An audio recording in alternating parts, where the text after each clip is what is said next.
Motion passes 7-0. The agenda has been revised. Moving on to B1, items from visitors, public comment. I don't have anyone signed up to speak to the board, but if you'd like to, just come up to the podium and give us your name, and we'll give you some time. And no one coming forward. We'll move on to item C1, impact of Senate Bill 1 on HCCS. We're fortunate this evening to have Tyler Lefferholtz. I always hope I say your last name correctly, Tyler. Did I say it correctly?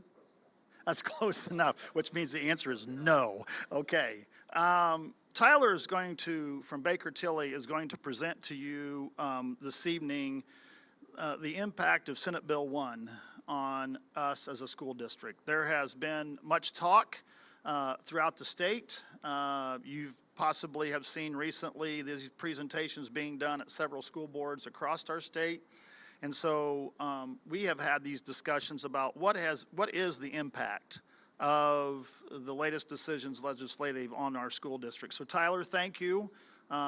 This is not a quote unquote action item, but this is question and answer. So once Tyler completes his presentation, if you have any questions, please don't hesitate to let him know. So Tyler, thank you for coming. Thank you for having me. As Mr. Brown said, I'm Tyler Lefferholtz. You got to lean into the mic, Tyler. Sorry. So, yeah, I don't know if you can raise it or not, but yeah. Can we raise the stand itself even? That's Just, fine. yeah, you just have to pick it up. I get. Good evening. As Mr. Trout said, I'm Tyler Lefferholtz with Baker Tilly Municipal Advisors, and I'm going to be giving a summary of some of the legislative changes that happened this spring. There was a busy legislative session, and here is just a summary. I know that might be kind of hard to read, but a summary of all the changes that are going to be affecting schools. Starting with HEA 1001, there's changes to the state funding formula. I think for Huntington County schools, you will see an increase per pupil for state funding of about 1.7% this year, and then for next school year about 1.4%. And then that happens every 2 years, and then the next legislative session, the long session in 2027, they will set the changes for the following 2 years. Beginning teacher pay has increased to $45,000. Teacher compensation as percent of education fund total expenses has increased from 62% to 65%. There have been changes to the controlled project thresholds. How it was before was anybody who has a debt service tax rate over 80 cents, any bond you issued would be subject to referendum. What they did this spring was they lowered that to 70 cents. You're currently just under 40, so I don't think we need to worry about you getting over that 70 quite yet, but I think you may want to pay attention as we go forward. With some of these other changes I'll go through, we may see some decreases to net assessed value, so we may have to worry about that rate creeping up a little, but it's something that we can look at every year when you do your budget. Timing of referendums has changed to where they can only take place during the November general elections on even-numbered years. There is a new general obligation bond cooling off period. So any bonds that you have issued in the past that were non-controlled GO bonds that mature in a period of less than 2 years, after those bonds mature, you'll need to wait 1 year to issue another GO bond that is non-controlled that's paid back in less than 5 years. You do have one bond outstanding that falls into this category. It's the 2024 bonds will be paid off in January of 26. So after those are paid off, you will have that 1 year cooling off period. But again, that's just for GO bonds that are non-controlled that are paid back in less than 5 years. So if you issue something longer than that, you'd be okay. There are changes to the property tax deductions for all types of property owners, and I'll go into more detail about that on a later slide. But they are going to be increasing starting next year through 2031, will they'll level off after that. Excess levy appeals have been eliminated. Schools beginning in 2028 will no longer be able to receive local income taxes. There's charter school revenue sharing now, that any school that has at least 100 kids or 2% of their population that attends a brick and mortar school will need to share property taxes with that school, but you currently do not fall into this category, so you don't need to worry about that yet at this point. And then there will be an additional step in the budget process beginning in 2029. For any time you raise a tax rate or a levy, there'll just be an extra step in the budget process. But again, that doesn't start until 2029. So our first task that you would want to look at is quantifying your potential losses.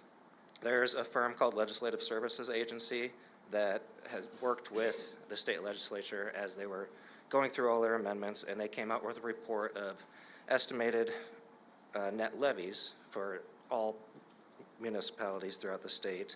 And their estimates only go out to 2028, and these changes don't all come into effect fully until 2031. So as more information becomes available, you may want to consider obtaining and analyzing maybe parcel by parcel analysis.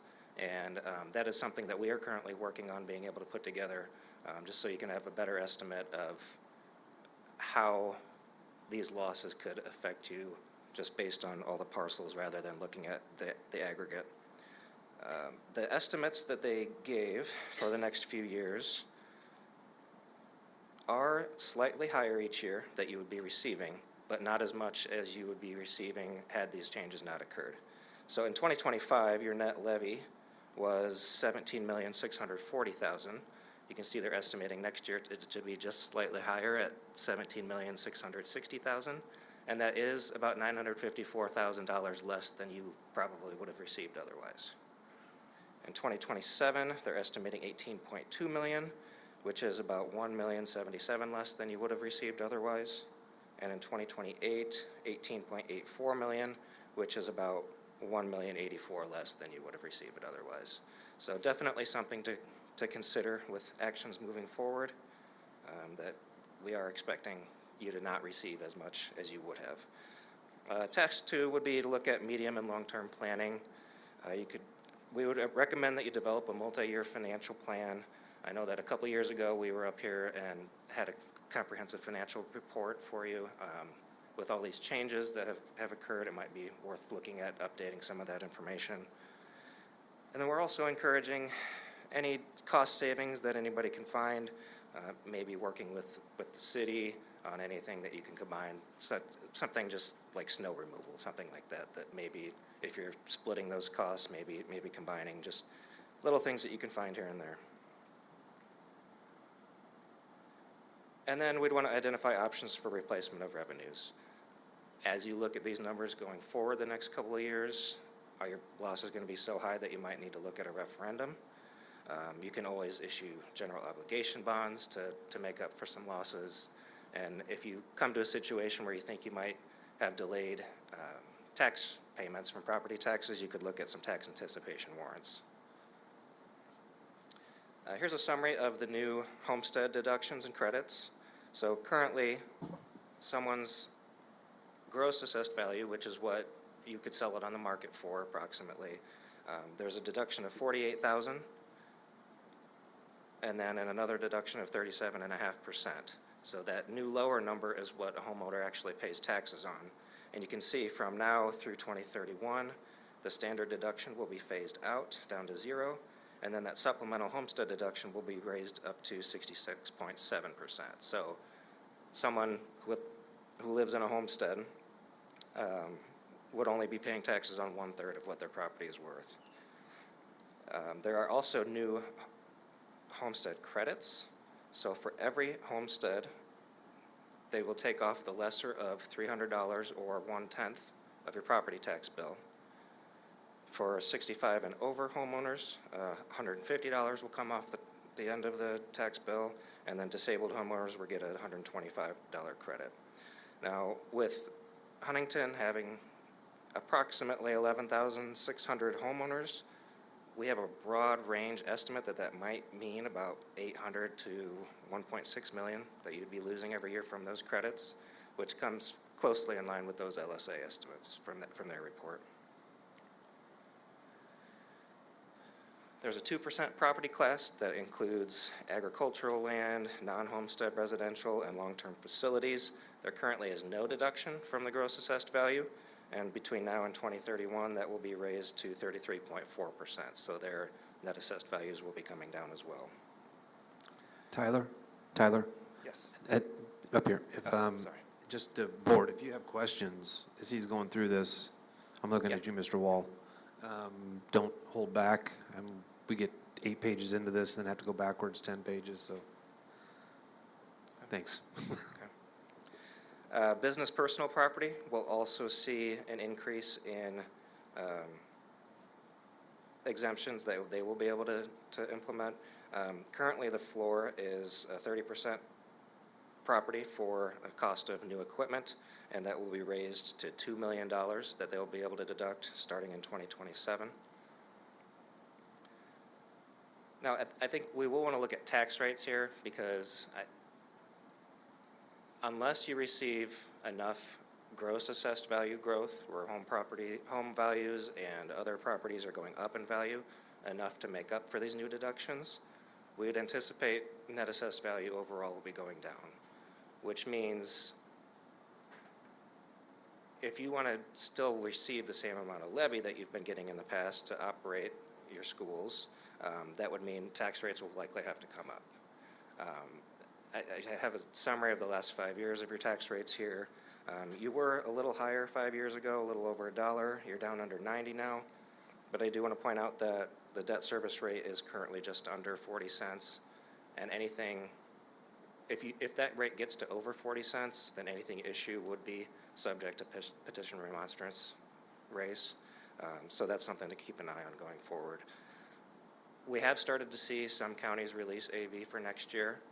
As I looked earlier today, Huntington County hadn't released yet, but we're seeing a range in growth. I think the worst school I saw dropped by about 0.5%, which wasn't terrible considering the new deductions.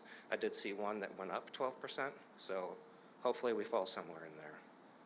So Tyler, what's important here is on this slide is that 40 cents.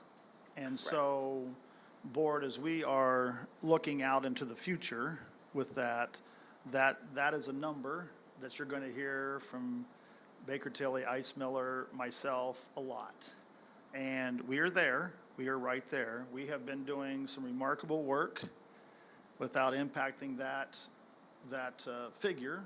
And so please know that one of the reasons that we had him come this evening was to let you know we're in line, we're okay, but we've got to keep in mind these new rules and where we're at moving forward too. And so Tyler, thank you, that was helpful. So I didn't mean to interrupt you. Sure, so. Sure. Yeah, we have been encouraging, I know some schools have been focused on keeping their rate level. I think this is going to shift things toward maybe keeping a level levy rather Right. than a rate. Right. So hopefully we do see enough gross assessed value growth that we can continue with the same levy and hopefully not raise the rate by too much. Right. Yeah.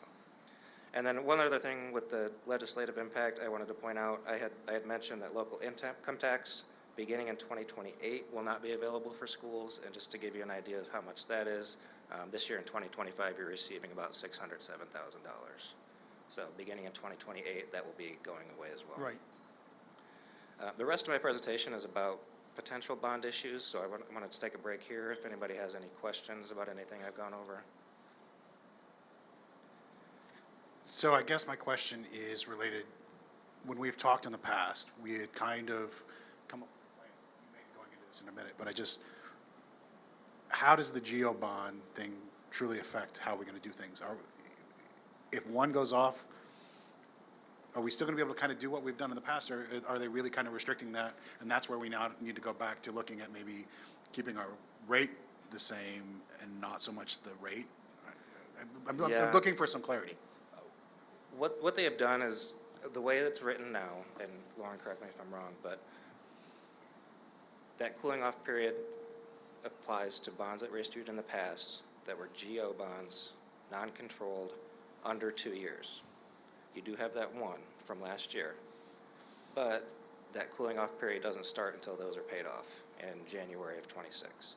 So you could issue something before then, but then after that, you wouldn't be able to issue something less than 5 years GO bonds non-controlled. So looking back, it's 2 years. Looking forward, it's 5. And also, again, the way it's currently written could change between now and then. If you just issue something that's 5 years or longer, you'd be okay as well. And Okay. that wouldn't be subject to that cooling off period. Okay, that I think clarifies it, but I may have a question as we get into it a little. Yeah, no. Oh, please help. You mind? Sorry. I'm Lauren Seiler. I'm here from Ice Miller Bond Counsel for the School Corporation. I just wanted to illustrate that a little bit. I apologize too. We have a slide. I did not include it in our presentation, but I'm happy to pass that along just so it's a reference guide to explain because it is convoluted additional language they threw into Senate Bill 1 at the end. Looking back, Tyler's absolutely right. The GO cooling off only comes into play when you've issued non-controlled general obligation bonds for a term of 2 years or less. In both 2023 and 2024, Huntington County Schools issued GO bonds for non-controlled projects. I believe it was the 2023 bonds that were for less than 2 years. The 24s were for longer. So the 24 bonds, because the maturity was longer than the statute kind of calls the trigger into play, is irrelevant for purposes of that analysis. But the 2023 bonds do create a new cooling off period, is how the legislators refer to it. Tyler's absolutely right. That cooling off period starts January of 2026, and that's a cooling off period for 1 year. You are restricted during that year from only doing one specific thing, issuing new general obligation bonds for a non-controlled project with a term of 5 years or less. So if you were to issue, as to Tyler's point, if you were to issue bonds sometime next year for longer than 5 years maturity, it would not fall into that restriction. If you were to authorize a controlled project, which I'll speak about in a minute, what that would look like, that would take you out of the restriction. Or we've done this in the past in Huntington County Schools using a lease financing structure instead of general obligation bonds. But I take your point as having the GO bonds available is important. One thing I want to be mindful of, that the general obligation bonds we're going to be discussing in a moment, the potential issuance for this year.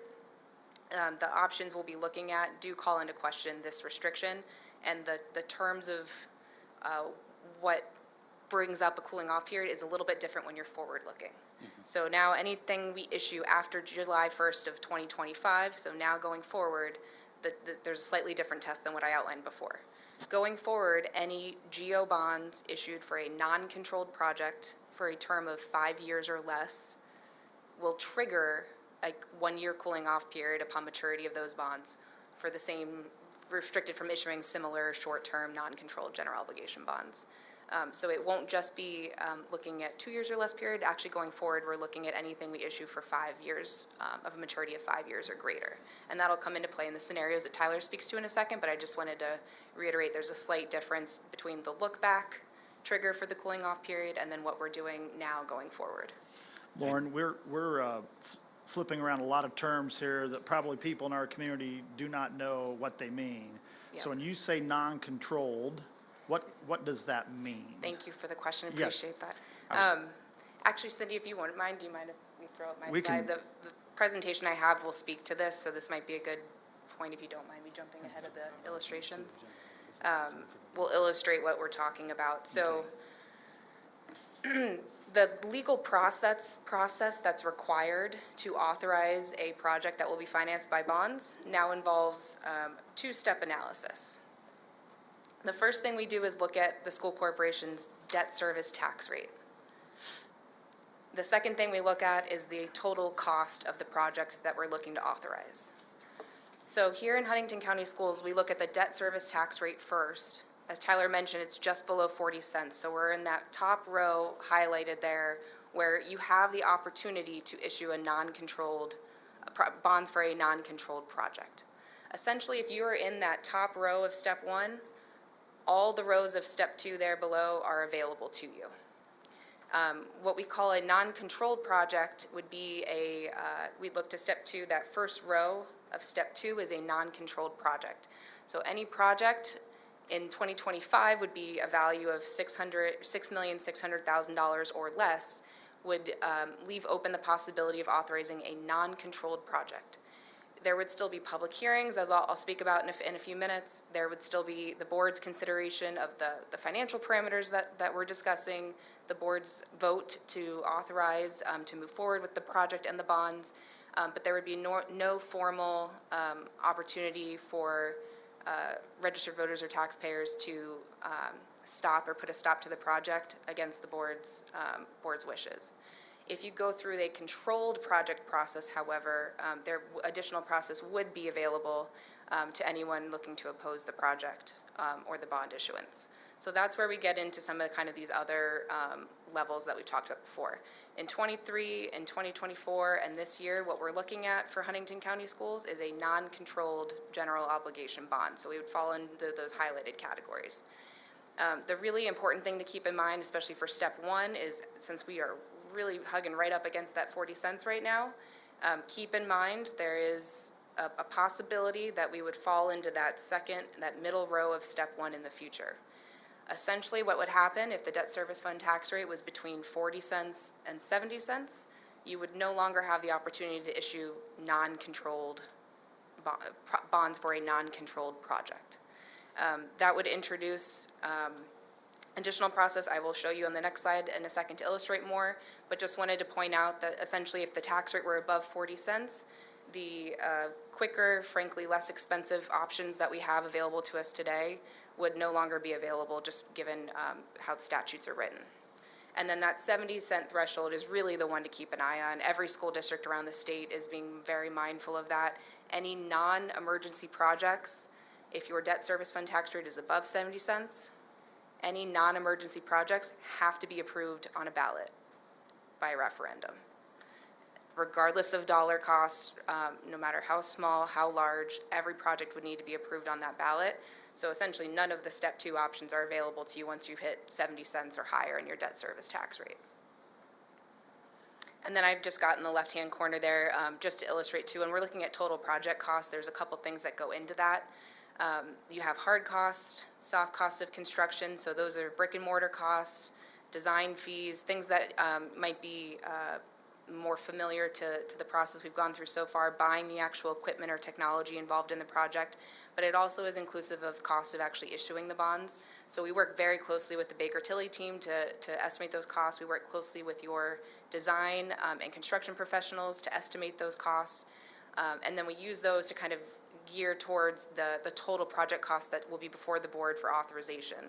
That number that we reach and that we come to in consultation with those professionals and your administration team is what leads us to that step two analysis. In this case, the project we've discussed can be done within the scope of that $6,600,000 or less. But in the future, if you were looking to approve a larger project, even if your rate is below 40 cents, you may be looking at additional process than what we've done the past 2 years and then what we're looking at this year. So I just wanted to quickly touch upon what that could potentially look like. Again, this is not what we've done the last 2 years. It is not what we are proposing to do this year, but this would potentially be something that we'd have to look to in the future, this controlled project process. So again, this would come into play if the debt service tax rate is above 40 cents. Or if you're issuing bonds for a project that would exceed that non-controlled threshold. This year, that threshold is $6,600,000. That number goes up a little bit every year, so depending on the year we'd be before you look at a project, we'd let you know what that value actually is. But in excess of that threshold, we'd be looking at this additional process that, again, is different than what we will be talking about specifically for the 25 bonds. We do publish a notice in the local papers advertising to the public that you are all considering this process, these projects, and these bonds. And then there are two separate series of public hearings where the administration presents about the need for the projects, what the actual projects, the scope of those projects would look like, as well as the maximum financial parameters for those projects. The public would have an opportunity at both of those hearings to speak and let you know their thoughts. But at that second preliminary determination hearing, we would put before the board a series of resolutions asking the board to authorize certain maximum financial parameters. If the board voted to move forward with the project at that point, we would then publish another notice in the local papers notifying everyone that the board has taken that action, and that kickstarts a 30-day process during which there'd be an opportunity for the lesser of 5% or 500 registered voters in your community to sign a petition opposing the project. If no such petition is filed, the board and the school corporation are able to move forward if they so wish with the project with the bonds. If a petition is filed, that's where we'd be looking at running either a petition remonstrance race or a referendum. Which one we run is completely dependent on the total project cost, but the process itself is somewhat similar. It's essentially a vote to a race to the most votes in favor or opposed to the project.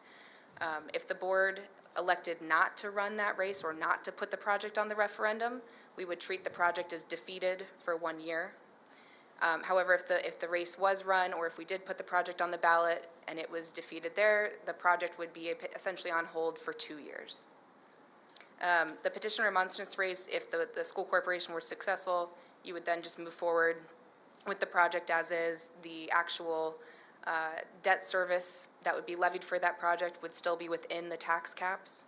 But I want to be mindful, if we do get a petition for a referendum and the board chose to move forward and actually have that project on the ballot, if the school corporation were successful in that case, the debt service payments on those bonds would be outside of the debt service tax caps, or outside of the property tax caps. So we will talk about all of those implications if and when we get to the point of the board needing to consider a controlled project.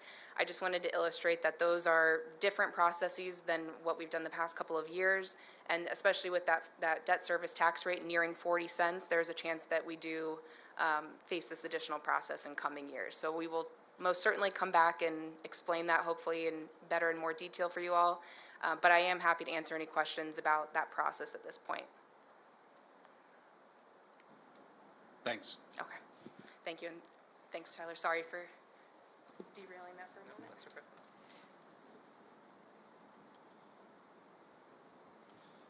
All right, so any other questions about the legislative changes, or should we get into the proposed bonds?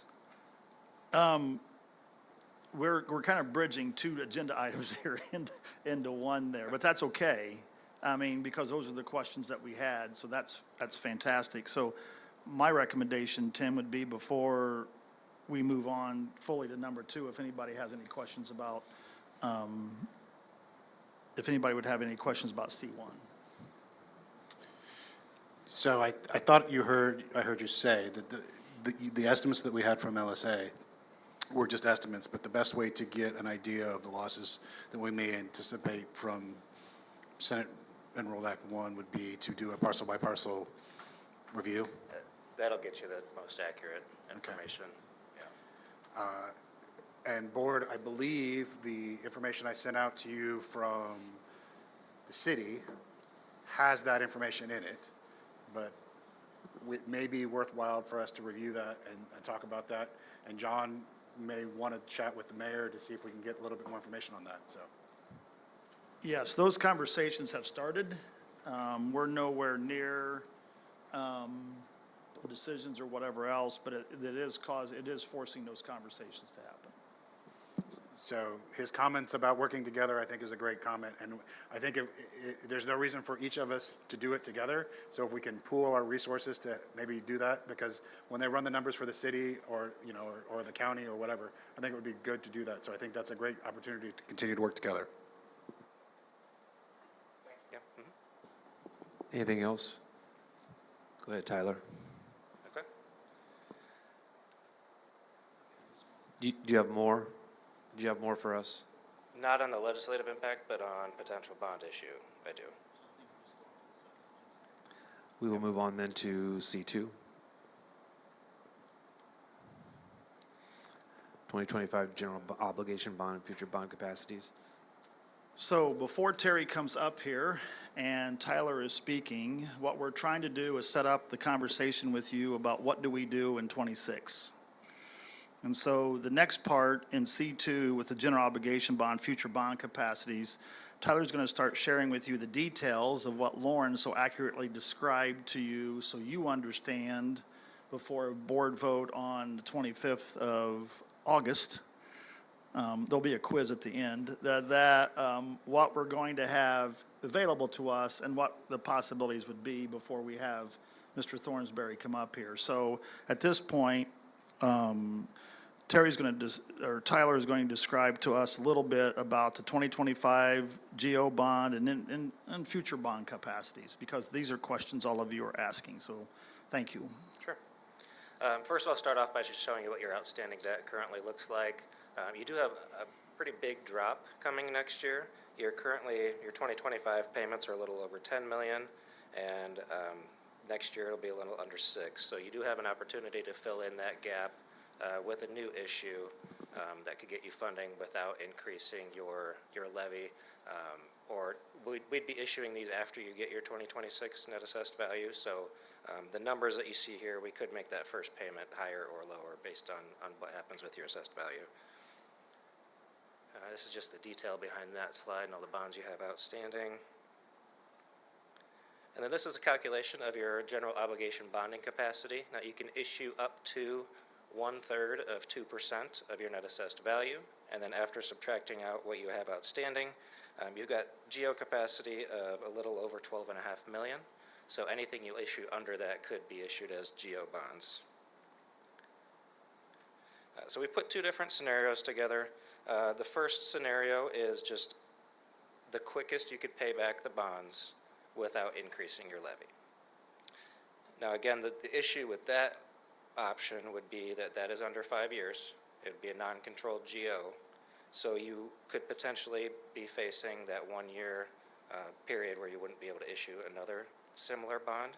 But the way the wording is written now, you would be able to come back and do a lease rental bond or something more than 5 years in the future. So something to consider with these two options. And then the other option, we just did a little over 5 years, so you wouldn't have to worry about that. Using conservative interest rates, we are estimating that first option, you'd have total interest expense over the life of the bonds of about $450,000. And with that scenario B, about $660,000 over the life of the bonds. And then, since we don't know what your assessed value will be yet, we assumed no change to your AV for this information, and we would estimate that it would not increase your debt service tax rate. But again, hopefully in the next week or so, we will know what that will be next year. Here's that first option, just paying them back as quickly as possible. You can see that black dotted line there is your estimated levy, so we would keep it level for 1 year, and then we'd have the rest of the bonds paid off in 2027.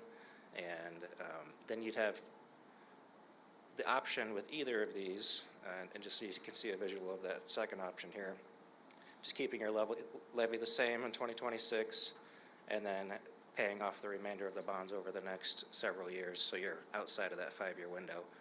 You would have the option to issue something, you could issue something up to 20 years. So if you had another big project coming on, we would estimate that keeping your levy the same from 2027 and beyond for a 20-year period, we'd estimate that you could do about $56 million in bonds next year, or you could split that up over a number of years, but that would be our estimate. And that's all I have on that part, but happy to answer any questions. Questions from the board? I have one. While we have you both here, what would be your recommendation, Tyler? If the board would vote on August the 25th, and you gave us a couple options there, which one would what would be Baker Tilly's recommendation to us?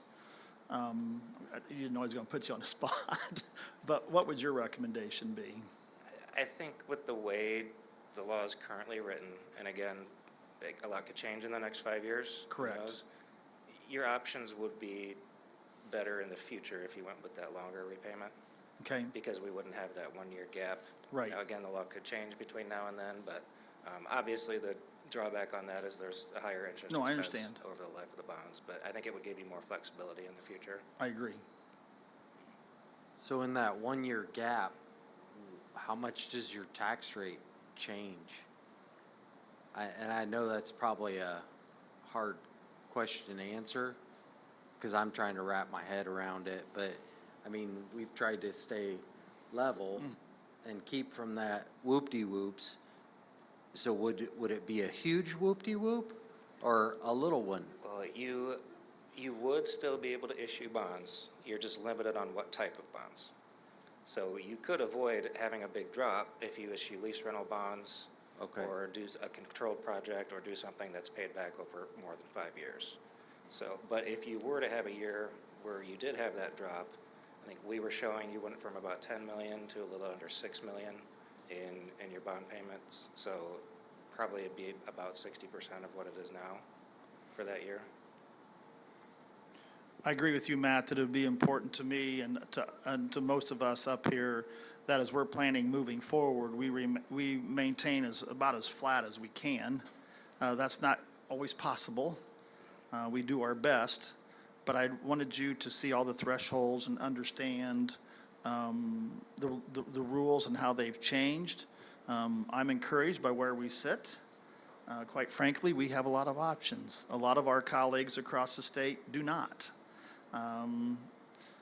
And so I would much rather be in the position that we are, because now we have some choices to make where I'm sure many of the districts that you work with don't have so many of those choices.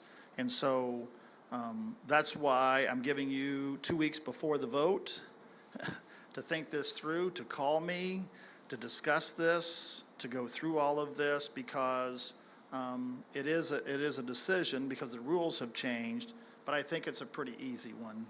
You know, I'm going to give that. That's why I wanted you to hear from Tyler, who we have so much respect and trust with, is about which one of those avenues would he choose. Doesn't mean that's going to be the one you choose, but it's at least, it helps us be inside the rules and to maximize what we need to.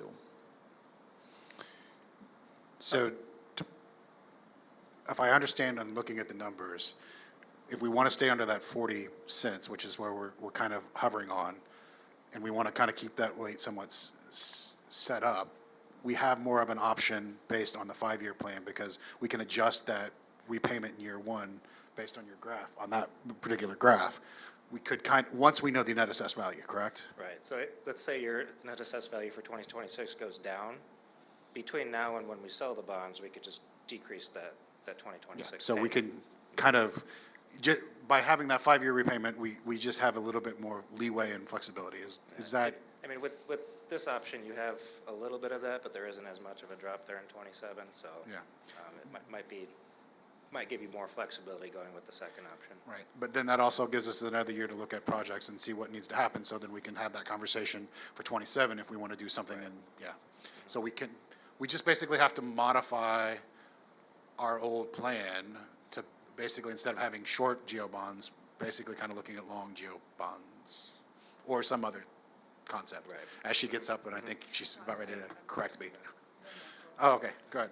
Okay, yeah, Yeah, essentially, this helps a lot, by the way. Thank you, Okay, Tyler, sure. for this. I just wanted to clarify one thing when we're specifically looking at that change or what we might do in 2026. Again, the geo cooling off period is going to start January of next year, so we won't have a non-controlled geo option available to issue in 2026 regardless. So we will be looking at, if we were to issue something next year, we would be looking at a lease financing or a controlled project, which would be, assuming the debt service rate doesn't go above 40 cents, it would be looking at a project in excess of $6.8 million to meet actual needs of the district. Or do one that's longer than 5 years. But in those cases, what we'd be looking at, I think would be outside the scope of creating a new general obligation moratorium anyway. And so I just want to be mindful that I think the board does have the option to go with the shorter term if the interest cost savings were of more importance. Because no matter what, there will be, as Tyler pointed out, an option to issue bonds in some form. It will not be the most efficient option, unfortunately. That's how the legislators have structured it. They've kind of made it difficult to go with the most efficient option of a short-term, non-controlled geo bond specifically targeted to your needs. But you will have options regardless. And so it's really weighing, I think, the board and the administration's goals of those interest cost savings versus your flexibility to issue additional short-term geo bonds. But in any case where we would be considering those, you'd run the risk of another moratorium. And so in some sense, that trade-off it is somewhat worth considering to do a shorter-term GO bond if the savings of going with other options in the future is also worthwhile. I know that's convoluting the process. I just wanted to reiterate that no matter what we do next year, we'll be looking at a series of options. We will be able to offer those to you for consideration to meet the needs of the district. But it's really weighing which cost savings are more important when you're making this decision. Those interest cost savings or the savings of having a short-term GO bond available in the future. But at that point, you'd again have to weigh the potential moratorium implications. And to throw one more monkey wrench in it, who knows what the legislature is going to do in January?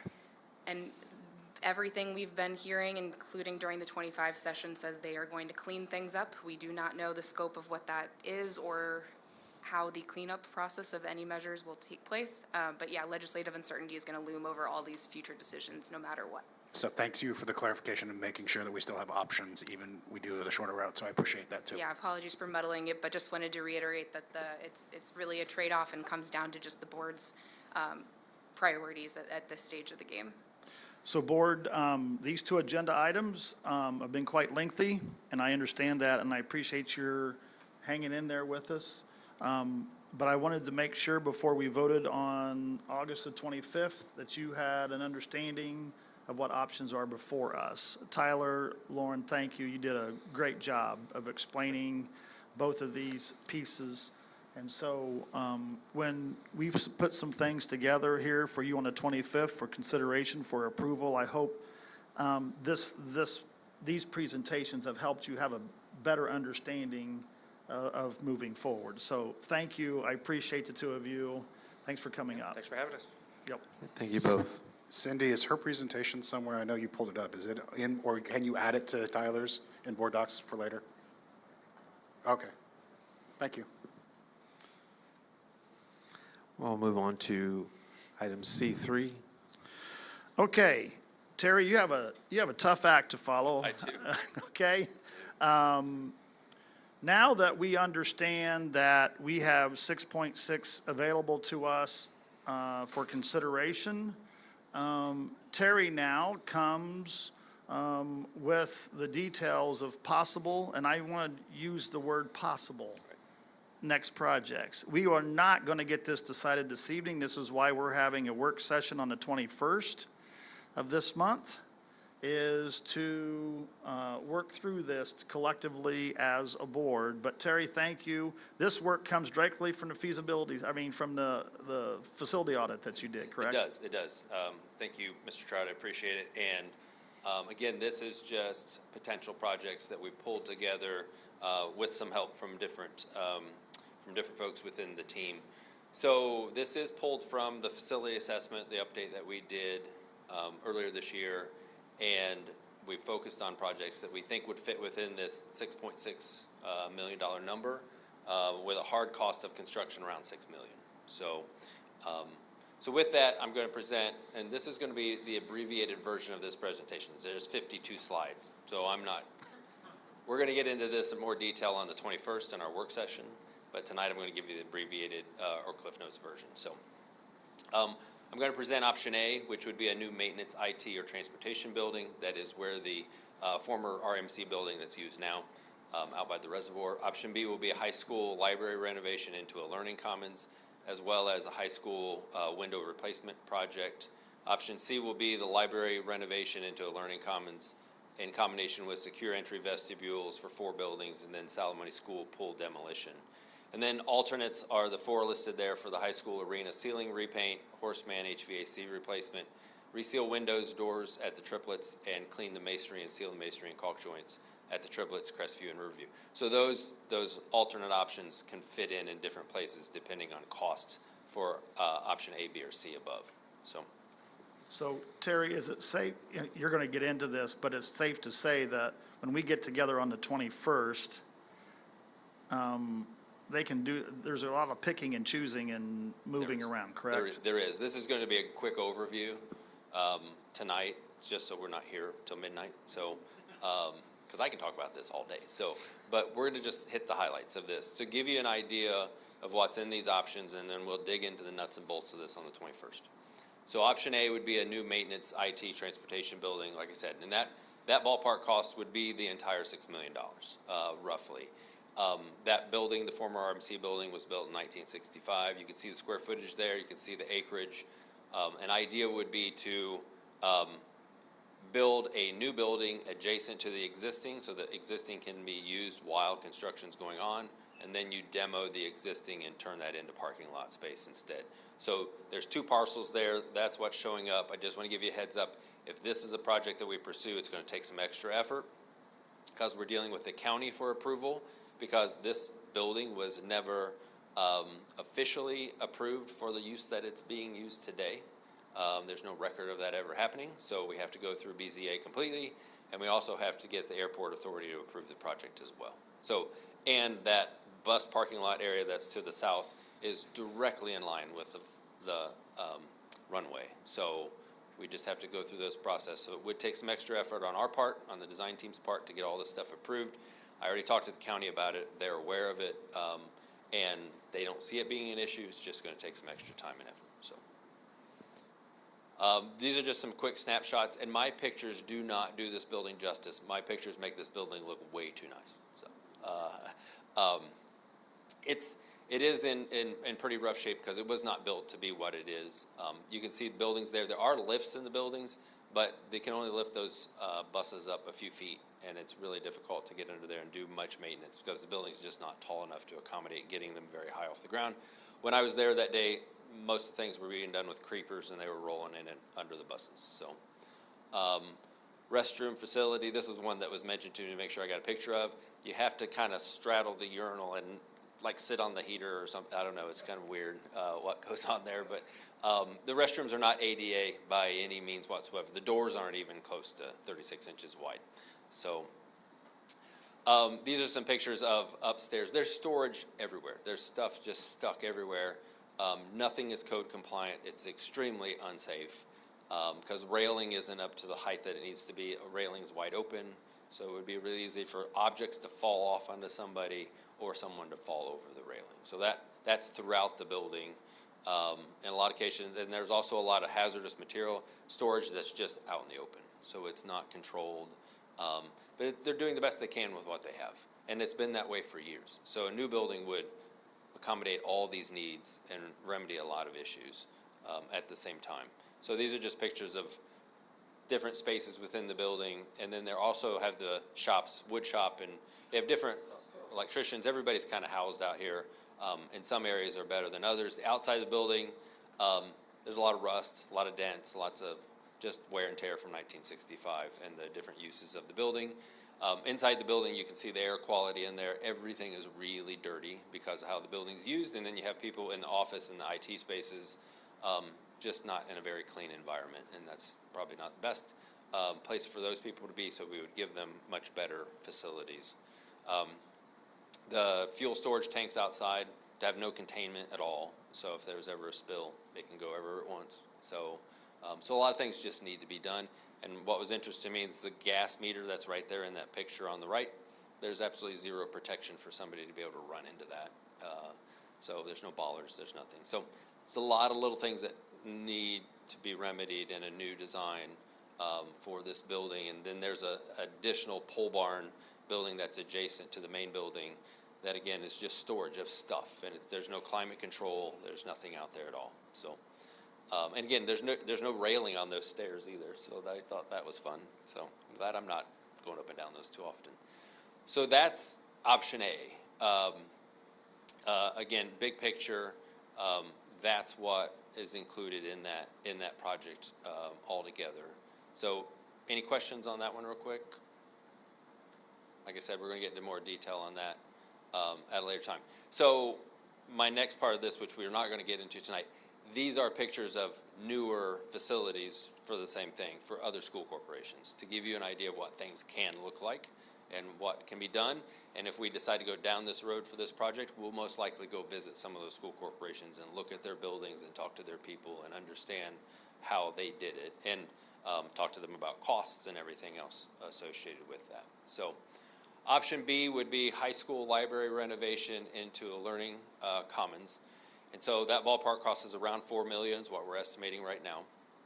And that would also then include the high school window replacement with a ballpark of about $2 million.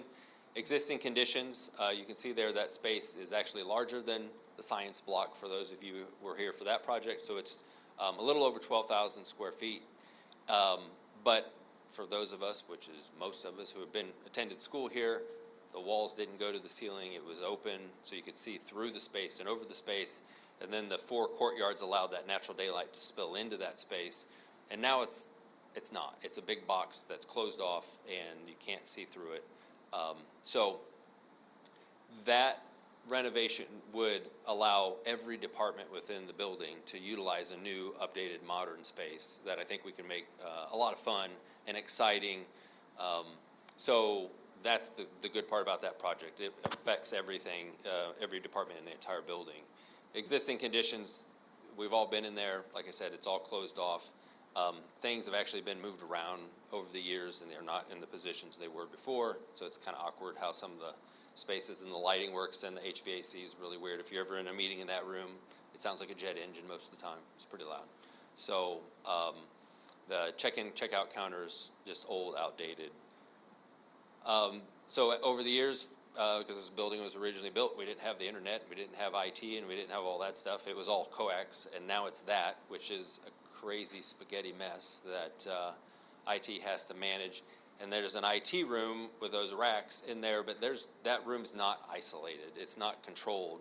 So they're dumping a bunch of cold air in there, and it all just goes through the ceiling because it's all open plenum, so it can just escape. So we need to make that room better. That room should be like a meat locker with a controlled environment is how we want it to be set up, and it's not. So, and on the right, you have the telephone systems. So it's just kind of jammed in there. They found a place for it. We'd have to accommodate and work around that. What's interesting is the original space also had restrooms that aren't there anymore, and we'd be able to bring those back and accommodate needs for plumbing, water, and other things in that space as well. So again, quick overview of these are some concepts for furniture that we've already been working with the librarian on some ideas about furniture and different things we can do as we're putting together ballpark costs for these soft cost items. So that just gives you some idea of some furniture and some different things that can be done. We would have lab spaces and workspaces, individual rooms, meeting rooms like these where they could be glass wall where you could still see students, and students could be allowed for some small breakout spaces and meeting rooms with technology. This is another concept. We had a lunch and learn in our office for these pods where these can be moved around. So if you want to move them around, you could accommodate that as well. So I think this would really interest students and get them excited because this is what they're going to have the opportunity to do in college. So when they leave here and move on, this is what I designed one of these 20-some years ago, and this is what we did 20-some years ago. So to bring your library up to a modern, more higher ed level of space. And again, we're still going to maintain some books, but we would go with a consolidated stack option like this to where they're not necessarily scattered throughout the whole space. They can be consolidated and you can still access all of them, just be able to save some square footage at the same time. Some just views of options inside different spaces like this, soft seating furniture, bright colors, lots of light, a lot of glass walls would be the intent. So like something similar to what we did in the murals on the wall around the science block, we would do it on the glass. So, but that's the way we can still get light through the space, but create some privacy at the same time. So that was the library renovation part. The high school window part is much simpler. It's these windows that are on the front of the building, back here, and down the athletic hallway, and then at 2 of the doors. And we were joking up here as Chuck was up here sweating earlier because it's like 90 degrees against that single pane glass. It's really hot. So all that heat's just permeating into the building. And the same thing in the wintertime is the opposite. So we would want to upgrade to some insulated glass and basically put everything back so it looks the same, but just modernize it at the same time. So also the athletic hallway has wire glass in it, which isn't allowed by code anymore. Because you can't break it out and you can't escape out it if you needed to. So, and these are the 2 door locations at 10 and 35. Same thing. So you wouldn't do any of the courtyards then? No, not at this time. to try to stay within that 6 million. That could be an alternate project, but I think we're gonna spend probably another million to do the 4 courtyards easily. There's a lot of glass. If not more, yeah. So we did not include that in this as of right now. So like I talked about, we'd go to 1-inch insulated glass and we would update everything in that process. And in the same time, we would add a ballistic film to the glass. Mr. Hertel's not here tonight, but he's been to a demonstration for this, and he said they took baseball bats to the glass and they could not get through it. So we'd add a level of security to the building by doing this at the same time for all of those window systems. And that's where the courtyard's not as important, but it is important. But at least the front, the sides, the big areas would be protected with ballistic film. I've installed this for federal installations for years and years and years, and they do use the same thing. It's a 3M product. So option C now includes the library again, but now we're going to look at security for the triplets and Salamone. Because if you go into the triplets, you can walk in the front door and have access to the entire building. So we want to eliminate that. Salamone is a little different, but we want to add a little bit more security there as well. And then the pool demolition, we actually bid as part of the HVAC and pool demo project, so we know what that number is. To take the pool off and the drawings are already done, we would just have to modify it into its own project if we wanted to go ahead and eliminate that part off the building. So we already talked about the library. So this is a picture of one of the triplets. So there's the doors that you come into, and then you, like I said, you're full access. The office is adjacent to those primary doors, but you can just still go anywhere you want. So the idea would be we would add a wall at this location, add a door into the office off of that vestibule, and then that way most people will go into the office and either go back out of the building or be then allowed with escort or not into the rest of the building through the office rather than just being able to get through. So that's the idea. Plus we also help control heating and cooling better that way because we're not letting all the cold or hot air through the building. And then for Salamone, it's just adding access controls so that the vestibules that are there would be on card readers to have a little bit better control. And then obviously getting rid of this, which isn't used anymore. It had storage in it, and these pictures are older that had a bunch of stuff in there. Most of that stuff's gone. There's a little bit out there, but not nearly what there used to be. But that also includes, this is a image from our drawings, so the pool as well as the original locker rooms, which are also used for storage.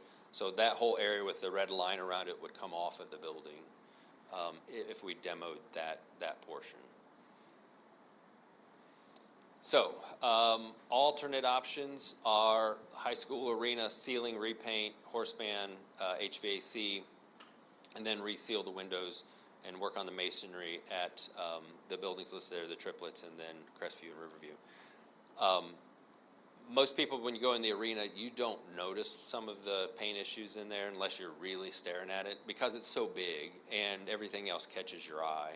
But Rich stands and stares at the paint coming loose, so he really wants to repaint that ceiling because you guys do a phenomenal job maintaining your floor, unlike anybody else I know, as far as reconditioning your floor every year. So if you look up, this is what you're going to see: paint's peeling off things, and it's a large space, so it's going to take quite a bit of work to get all that paint off. The original paint's up there, probably, and some other paint. So we've got oil-based and latex paint. They don't work well together and they peel off and cause this problem. So we'd have to media blast all the paint off and then repaint it and clean everything up. So it's not just on the steel, it's on the ductwork, it's everywhere. It's on the pipe insulation, it's on everything in there. And then the Horseman HVAC.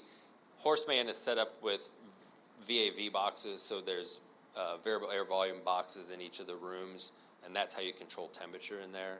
And this has kind of been just hacked up a little bit and made to work over the years, but it's way beyond its life and it needs replaced with a modern version of it with better controls.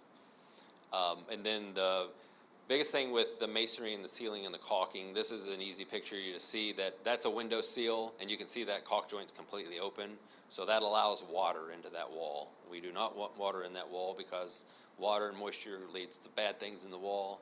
We want to eliminate that or minimize it, so we want to clean all this up and take care of it. At the triplets, the way that they designed it, there's no gutters on those buildings, so the water just comes off of the building, hits the ground, and then you can see in the north face walls of the building, you'll see the mold and mildew show up, and it just looks bad. And it deteriorates the building over time and shortens its life. This is some at Salamone. At the triplets, you can see how those walls get, and then some of this is at Salamone, or at Riverview, sorry. It's not nearly as bad. A lot of the exterior of Riverview is in pretty good shape, so it's not bad. It's just the masonry needs to be redone. But there are some caulk joints that are missing caulk completely. There's expansion joints in there, but there's no caulk. So at some point that was replaced and wasn't caulked. So just things like that need to be done. So again, that was the really fast version of this, and I'll get into detail on it and on the 21st. But any questions at all? Any questions for Terry?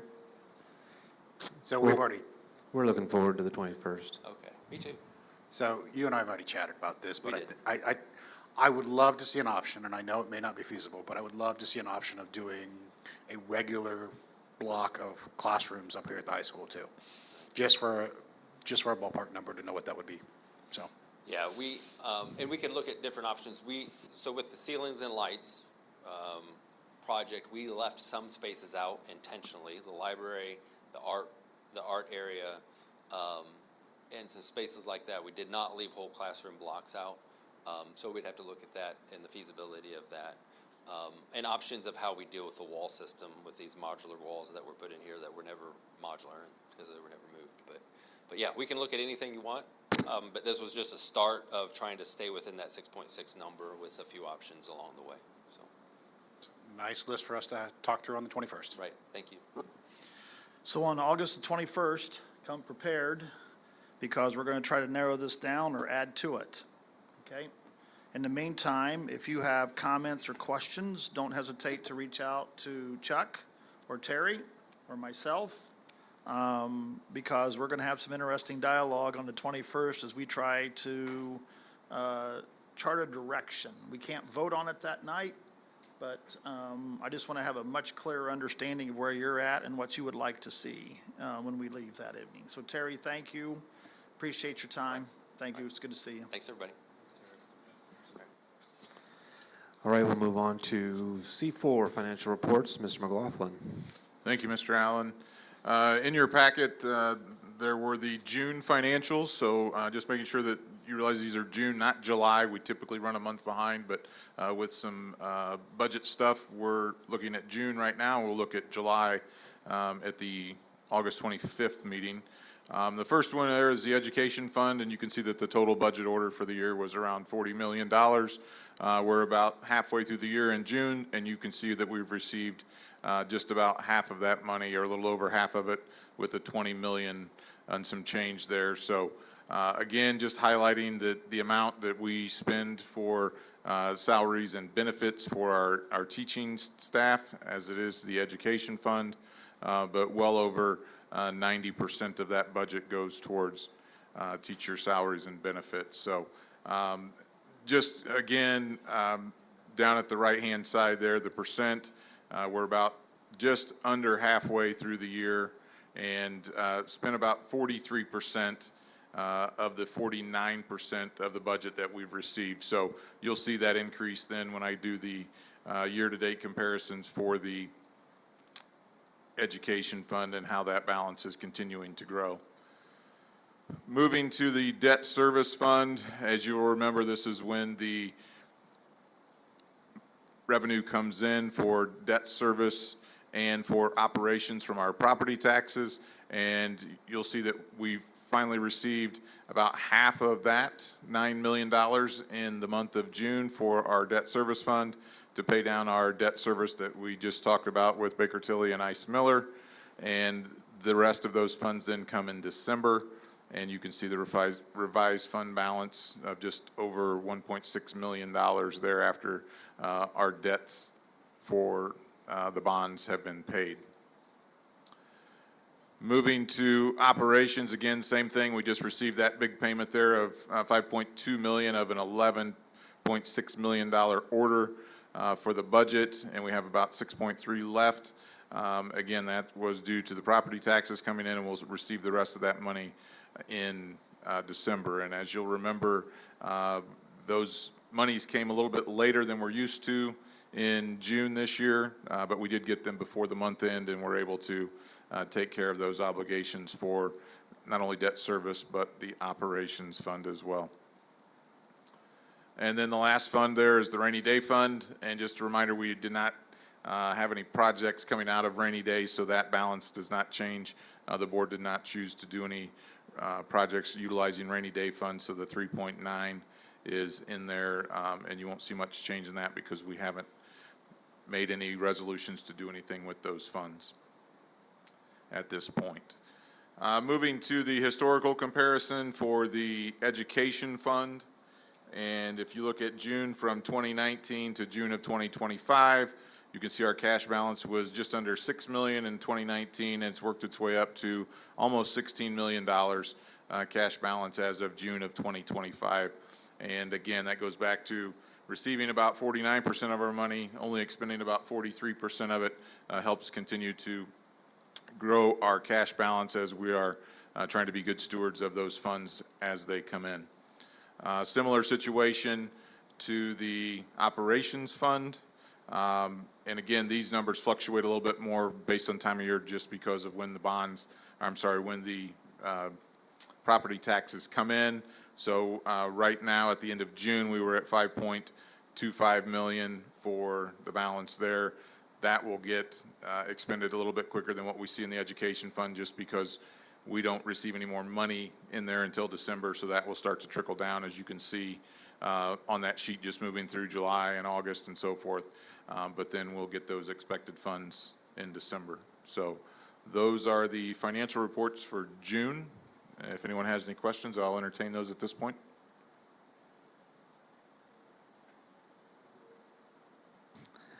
Thank you, Mr. McLaughlin. I'll entertain a motion regarding the financials. Make a motion that we approve the financials as presented. Thank you, Mr. Wall. Is there a second? Second. Thank you, Mr. Melcher.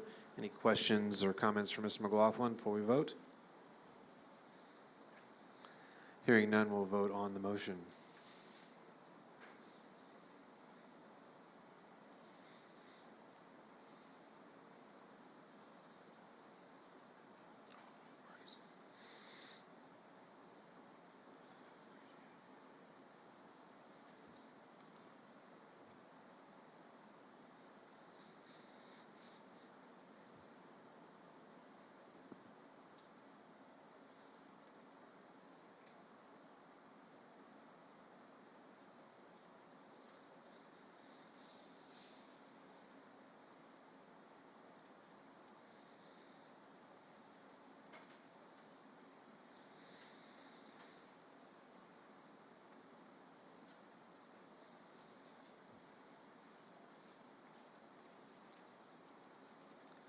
Motion passes 7-0.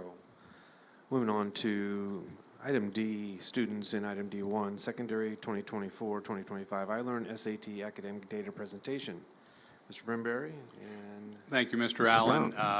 I would tell you, Mr. Allen, this is Christmas in August for Chuck Brimberry. We can talk about our students and achievement, things that are going well in our school system with our teachers, and a lot of hard work that's been done. And so I want to thank the secondary team tonight for being here tonight.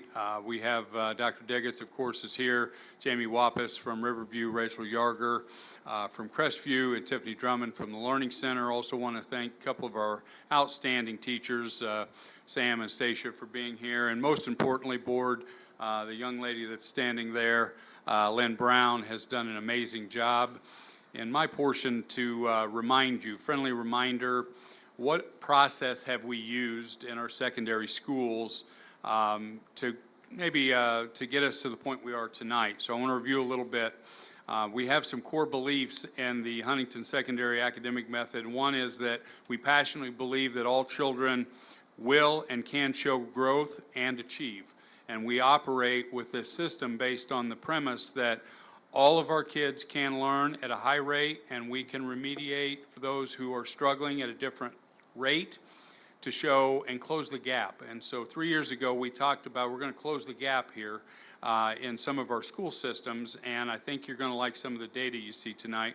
We also, Lynn and her teachers did an amazing job a year ago with a well-mapped standard-based curriculum that's followed by all and is done with the idea that if one of us does it well, we share with the other. We're collaborative in nature. We meet often, and we talk about kids' achievement and our teaching methodology. Those things are in place at a very high level in our staff, and I credit our teachers in our middle schools and high school, but Lynn Brown has done a wonderful job of that. Also, I would tell you that their best practice is systemic assessment, formative, and Lynn made me say common when I first got here, so now we're there. We say common assessments, and you'll see about checkpoints today. For the board, I'll let you know the ILEARN checkpoint that Mr. Peters and I went into this year, about 84% of the school district chose that. And what they are is about each term, give or take, they give you an assessment, and those assessments are based on backward mapping. And the backward mapping means these are the standards you should have taught and we should have mastered by this level of time. And if you didn't do that, they give us information back, and that allows us for systemic reteaching. It can also be systemic enhancing. So if 25% really did well and 25% were in the middle and maybe 50% were right near the bubble of, hey, we've about got it, you can differentiate instruction systemically in our classrooms to make sure that all kids are either being enhanced or remediated at a systemic rate. Those things are in place within our secondary schools. I would also tell you that based on that, we have learned a lot.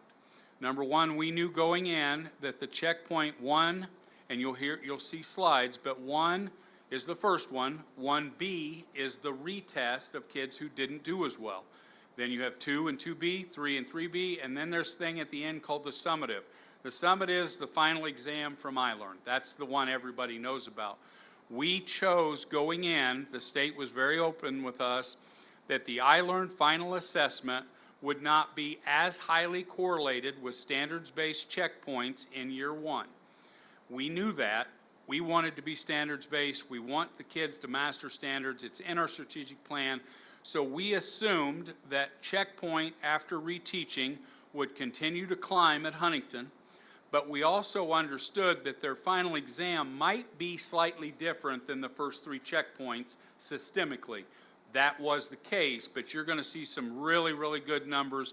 Mr. Trout always challenges this district. The key is growth. So we talk about growth. You're going to see a slide near the end that talks about a systemic growth rate from when Jay and his teachers and principals had them all the way through what you'll see on the end of the slide, which is a 5-year trend data. And so there's some outstanding teaching going on. There's some great collaboration, and I assure you what you're about to see is although year 3 of the system, we are ready for final exam, which is the summative this year that is tied to the checkpoints, and you will see tremendous growth and achievement. Those are 2 different answers for us. So you'll see both today. Lynn Brown's going to take you through a few slides, and we have some teachers here to talk about the process. So thank you for being here.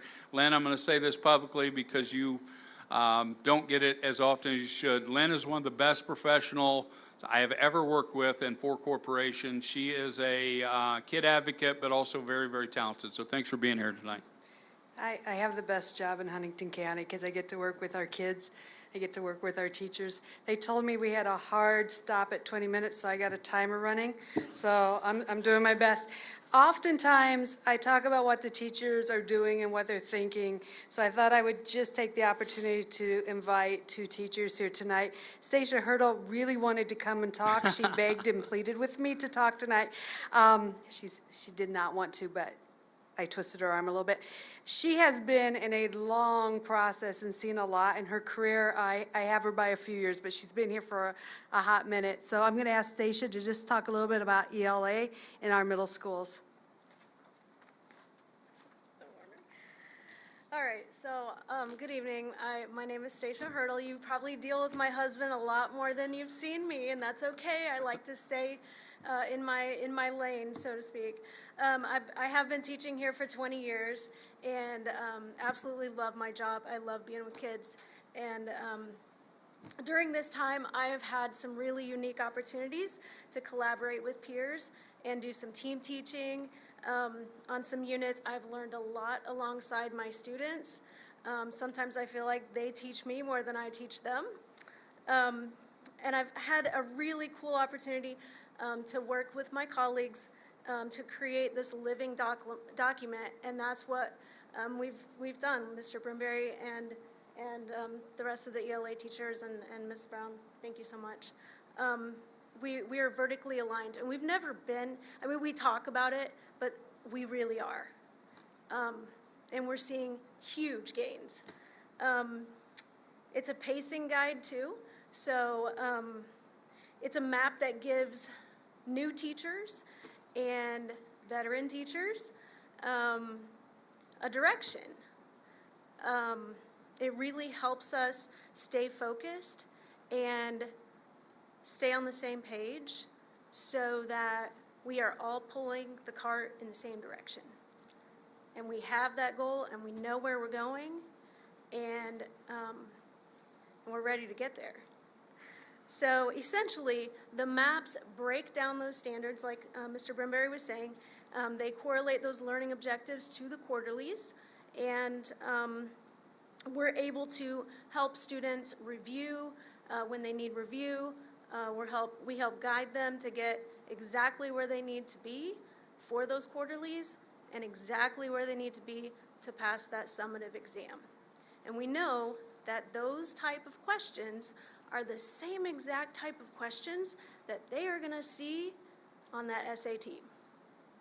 So in essence, we're preparing them in 7th grade to take that SAT. So by the time they get to that SAT, they're confident. They're ready to go. They feel good about the answers that they're giving because they've practiced. They've practiced on quarterlies. They've practiced on the summative for the last 5-6 years. So we are super proud of our kids that we share, and I just want to thank you guys for all of your support. Outstanding job, Stacia. And Stacia is a very humble but an outstanding teacher and leader in our district. Thank you. Thank you. And Coach Sam Ryan is pitch hitting tonight. Our original teacher got called away, and at the last minute, he said he would come and pitch hit. Sam was teaching math for quite a while for us, and then started to teach PE in the elementary, and has just come back to teach math last year, and he's done a brilliant job. Sam? Yes, as Lynn had mentioned, I taught math when I first came into Huntington, and then I was in the elementary PE. I was there for 6 years, and then I came back just last year. And before, we'd always had a really nice curriculum map that we would follow. And at that time, ILEARN was late February, and now it's been helpful, these checkpoints. I came in, and it was new for all of us. But really a shout out to the teachers who have been doing it. Ms. Brown, like our curriculum map is fantastic, and it puts us in position to know what we are doing with these checkpoints. Then when we do take our opportunity, so it's opportunity 1, opportunity 2. So we do our checkpoint, we take our opportunity 1, and then we get our data back and we can see, okay, we have essential standards that are listed, and sometimes the essential standards are there. Maybe they'll have 3 or 4 essential standards, and we see maybe 2 or 3 of those, and we're like, okay, well, we want to do this. Another thing that is new that has been a fantastic help to us, and I kind of approach it from a coaching mentality. Like, if we see something, like as a coach, if I see something we need to get better at it, we work on it. It's kind of the same idea here. We have a program that is the Delta program, and their questions that they give us on that are completely state standard based, and they are identical in format to what we see with the actual checkpoints and the ILEARN exam. So our kids have been really blessed with these with the work that's been put in, but also the programs that we've been able to provide for them to help them be as successful as possible.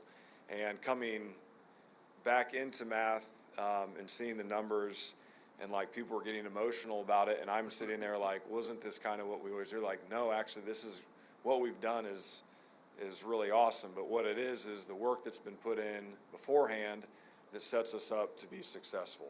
And then we get to take that information and try to help continue push the kids in the direction to make them as successful as possible. So I feel really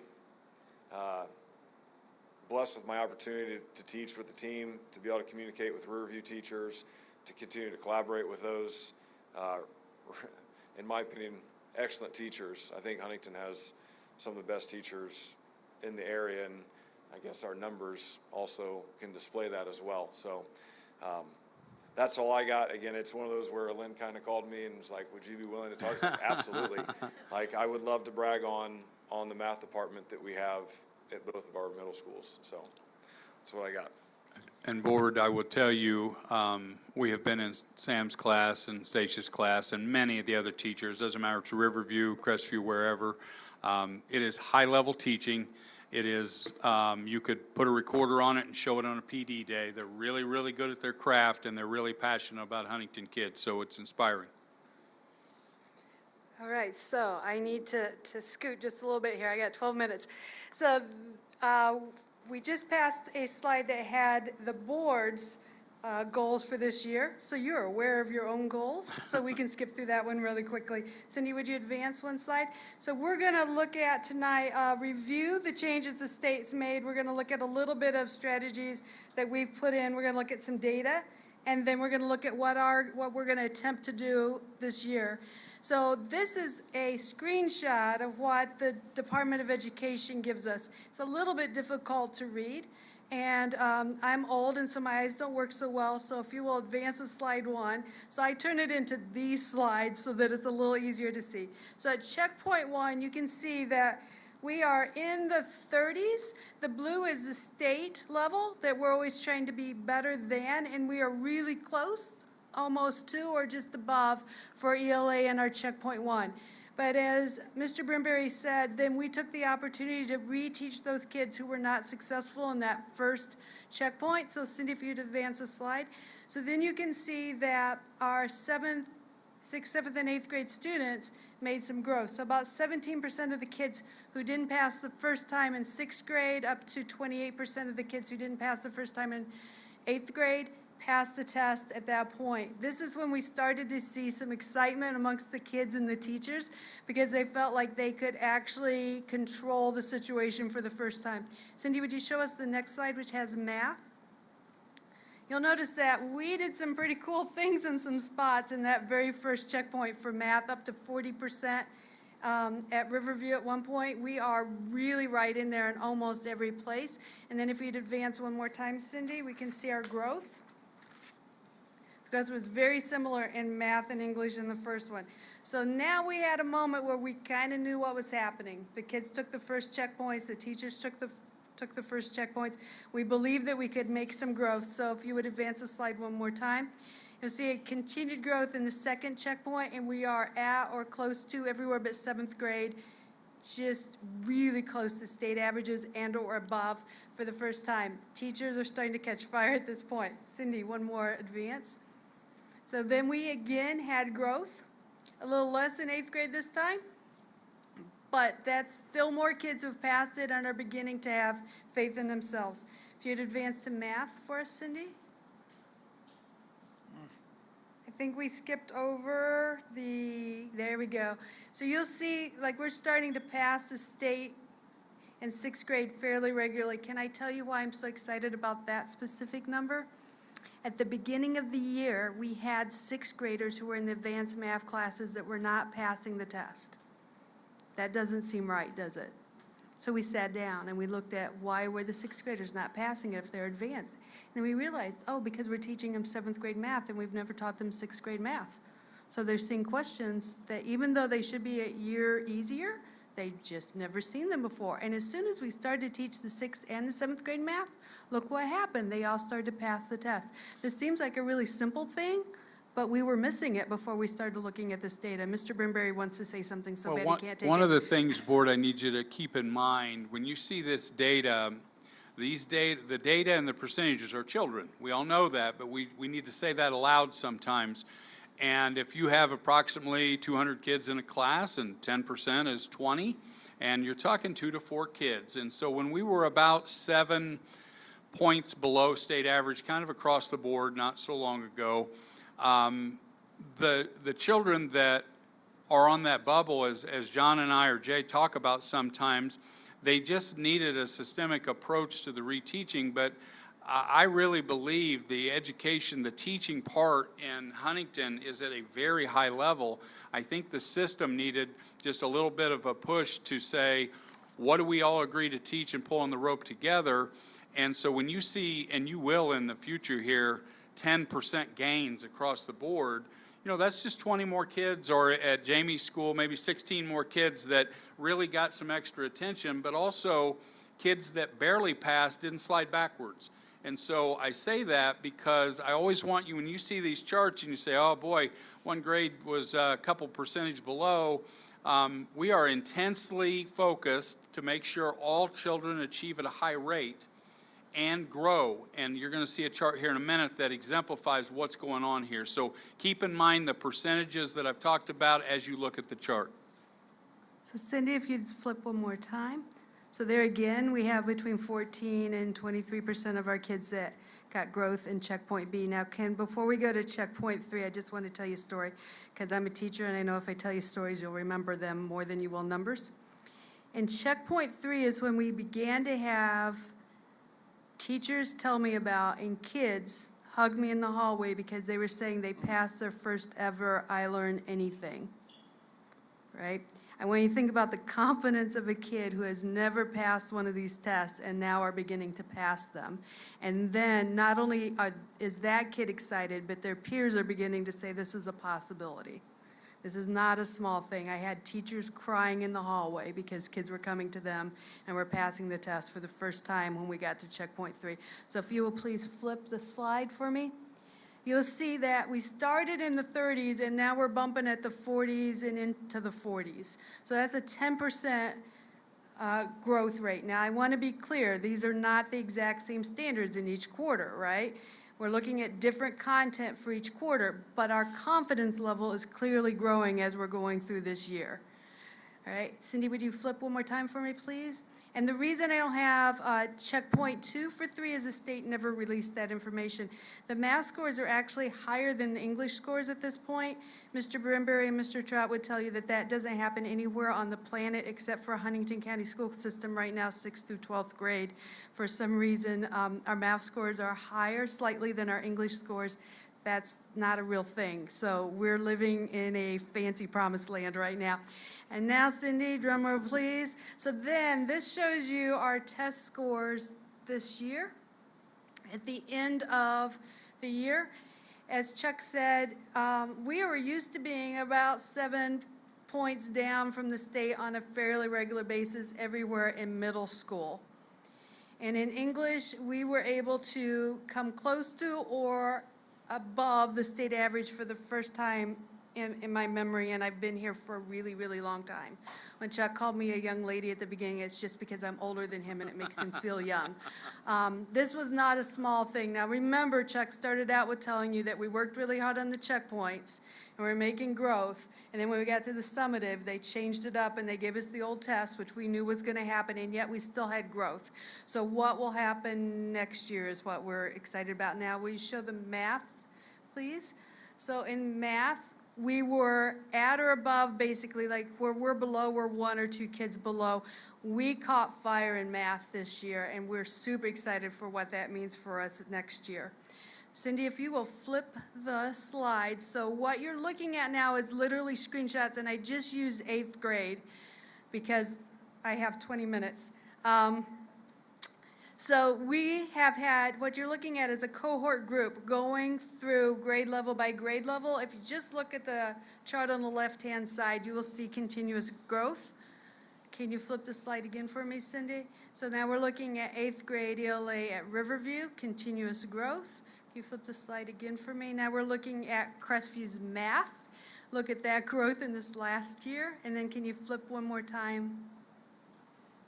All right, so I want to talk about SAT really quickly because I'm super proud of SAT as well. And it's a direct correlation to the work we've done when we're drilling down to look at what's on a test and then how do we get the kids ready for that test. I heard Dr. Russ Daggett say today that a few years ago when I said, hey, SAT is our graduating exam, we need to get ready for it, that he got sick to his stomach. Russ does not get sick to his stomach over news very often. And so it's a big deal. But I said to people, we have a target. At least this target doesn't move. We know what's on the SAT. For the first time ever, we know what we're looking at. So Cindy, if you'd be kind enough to flip the slide for me, please. So what we're looking at are just screenshots straight from the Department of, or from the College Board. For total, for the combined score, Huntington County, Huntington North got 947. Now remember that most states in the union do not make all of their students take this test, right? There's a little bit of argument whether it's 2 or it's 5, but not very many places in the state actually make all of the students take the test. So if you look at all schools in the state, which would be the public schools, the score is 939. So we beat all public schools in the state of Indiana. If you include then the state schools that are also private schools, they're at 947. So we tied with private schools. I like to say, oh, we're tied with Buff, which is not exactly true, but it makes me feel good to say it if you just look at the statistics that way. We are 17 points away from the global score, and our teachers are super excited about breaking that this next year. If you would flip one more slide, you will look at the English scores. We got a 483 as a school. The state has a 483 for all schools that are public and a 487. So we barely missed the private schools in writing. And we are only 11 points off of the global score, which our English teachers are a little bit upset that the math teachers beat them by just a fraction this year. So they're kind of fired up right now. If we would flip to math, which again is never supposed to be higher than English except in Huntington County, our score was 464. The public schools was 456. The state private schools was 460. Because I'm a Huntington North student, graduate, I know that we are higher than the private schools in the state of Indiana, and we are 6 points off of the global average. I predict that next year I can stand here and tell you we've beat the global average because we've started to figure out how to teach towards this thing. All right, so what are we doing this year specifically? We have added the program that Mr. Ryan talked about that we used for math last year for English for our middle school teachers. So they're going to have sample test questions that look exactly like the ILEARN test questions to practice with their kids all year long. We have added Khan Academy and Conmigo, so if you don't know, that company is owned by the College Board, so it's a very close circle if we use Khan Academy. They predict that if we can use it for a certain number of hours, we can get at least 120 points on the average kid's test. If we actually did that, we would be above the global average this next year. We are spending more time with individual teachers and groups of teachers looking at individual students and figuring out how to serve those kids. And then we are looking at best practice and working closely with the DOE to know what they're asking for us next. All right. I just need to give you my elevator speech before I go that I've been telling everybody. I want these test scores to go up because I want to be the best within Northeast Indiana for sure. I'd like to be the best in Indiana. I'm a graduate from here. I have some pride, but here's why it really matters. The kids that graduate from Huntington North High School are smart and they're kind and they're hardworking. And when they leave here, their employers very quickly say to them, hey, I have an opportunity for you. If you take this test, or you take this class, or if you go through this training, we have the next step opportunity. I don't want any of our kids to ever say, I don't think I can walk through that door because when they were in sixth grade, they didn't pass the ILEARN test. I don't want our kids to leave here feeling like we haven't served them so they can walk through any door and not be afraid to take any tests in their future. And that's why this all matters in reality. I went over 4 minutes. I'm sorry, Mr. Trout. You know what, Lynn, you can take all your time because this is the most important agenda item of the evening. I just want to say thank you. I mean that in all sincerity. We started this journey 4 years ago together. I would have been elated if you promised me that this is where we would be from where we started. I have no doubt where this group is going, and I'll say to you why. Good teachers matter a lot, and those two sitting right over there, I hear about them a lot from our community, and as well as many of the secondary students. I had a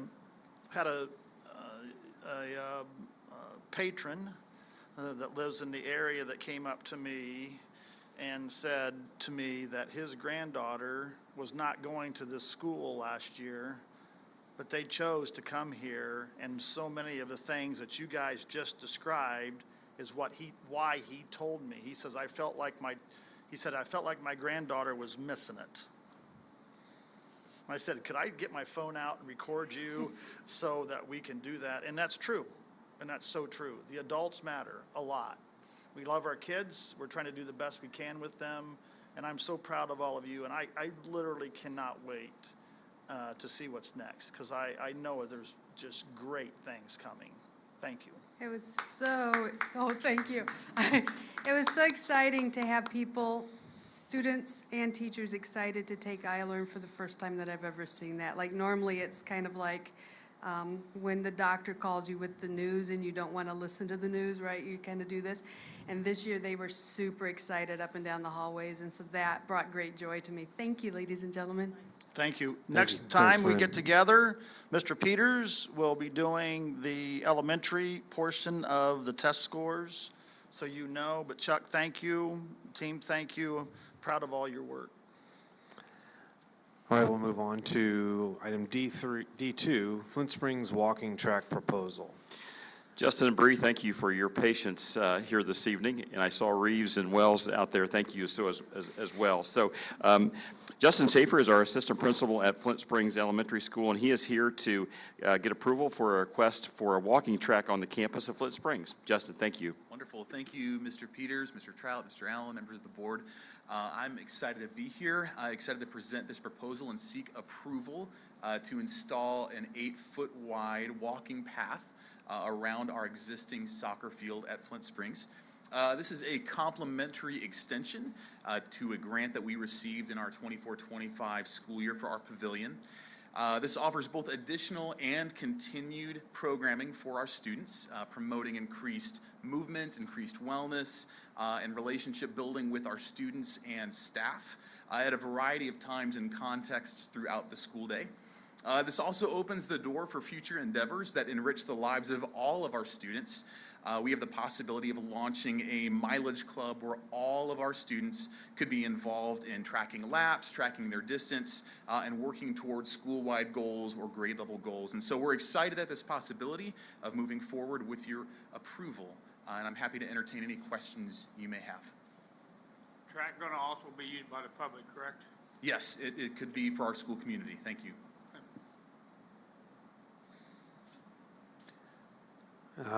I'll entertain a motion or reference this item.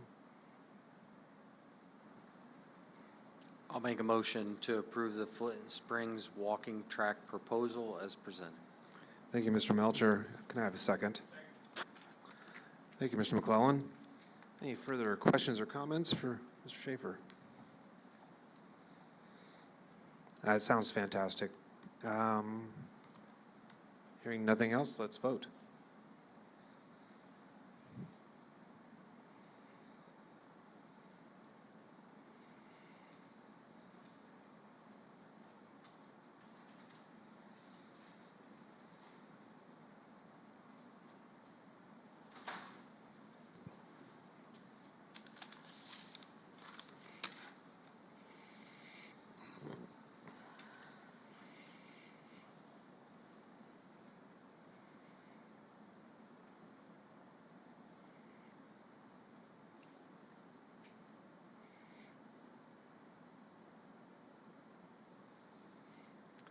Motion passes 7-0.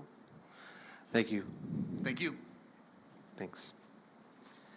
Moving on to D3, Bayada Home Healthcare Incorporated Service Agreement 2025-26. Mr. Trout. Yes, this is a common contract and agreement that we have, again, this year. This organization will provide one-on-one for services for students within our school district for the 25-26 school year. Bayada will provide an RN or an LPN to care for the student every day that the student attends school. The services, just so our public is aware, is paid through Medicaid funds, and to be provided may include escorting to and from the school on the bus and providing them medical care during the school day. So I'm just recommending your approval of this agreement. Thank you, Mr. Trout. I'll entertain a motion in reference to this item. Make a motion to approve the Bayada Health Care Incorporated Service Agreement for 25-26 as presented. Thank you, Mr. Wall. Is there a second? Thank you, Mrs. Miller. Any questions or comments before we vote on the motion? Hearing none, let's vote.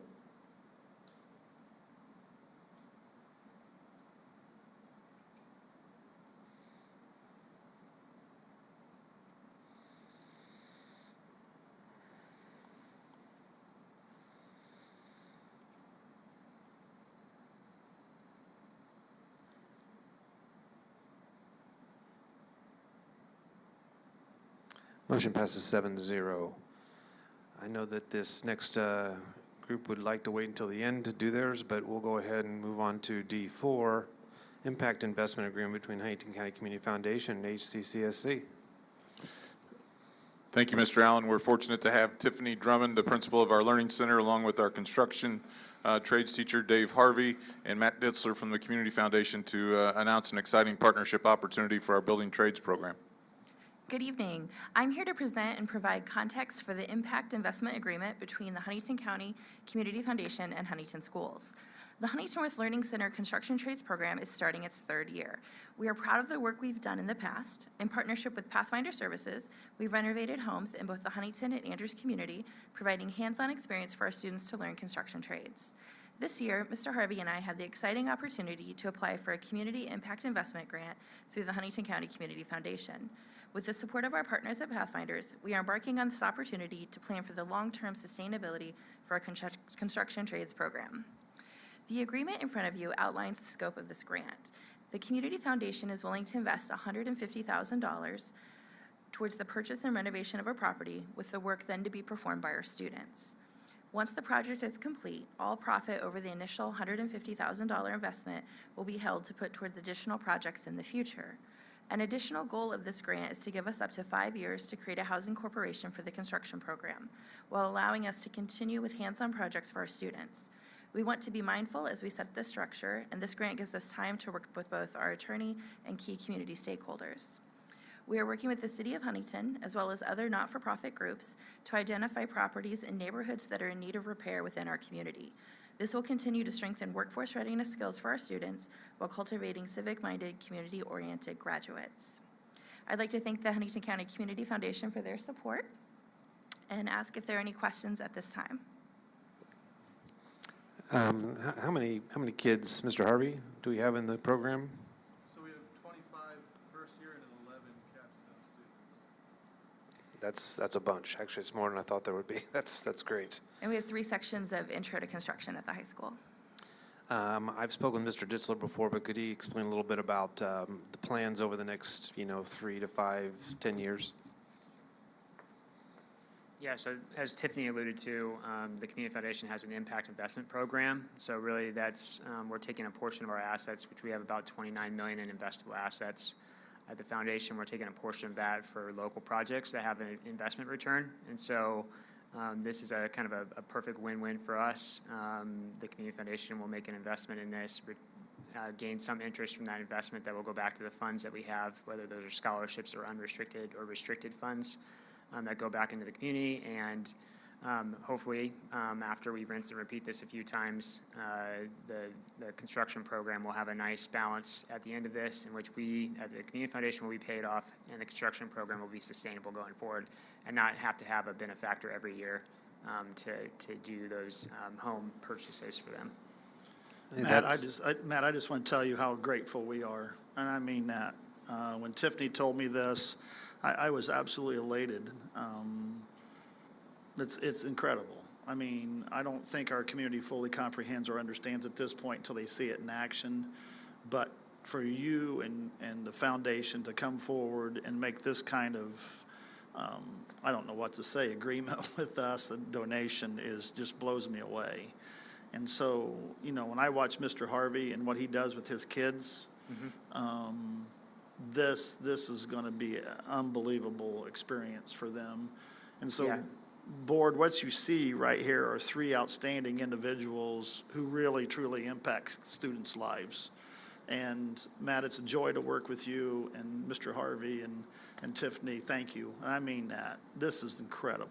This is absolutely incredible for you, all three of you, to join together and do this for our kids. It just blows me away. Thank you. And hopefully, if we are able to get approval, I know we've talked to Kenny already about some media releases and things to be able to share these stories, because we're really excited about that too. Kenny can't wait Good. to help you out. Good. He's a carpenter in the off season, right? Yeah. Yeah, we're very excited, so. Thank you, Mr. Ditzler. Yep.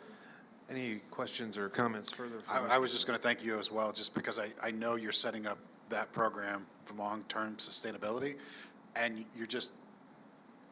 it's just a nice thing that the foundation's doing to be able to set that up. So I would truly appreciate it. Yep. You're welcome, Ryan. I'll entertain a motion in reference to this item. I'd like to make a motion to approve the impact investment agreement as presented. Thank you, Mr. Carl. Is there a second? Second. Thank you, Mr. Wall. Any further comments before we vote? Hearing none, we'll vote on the motion.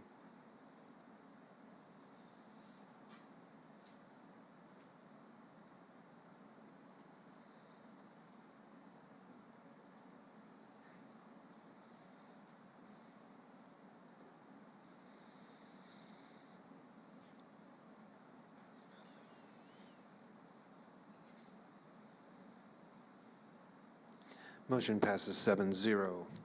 Thank you so much.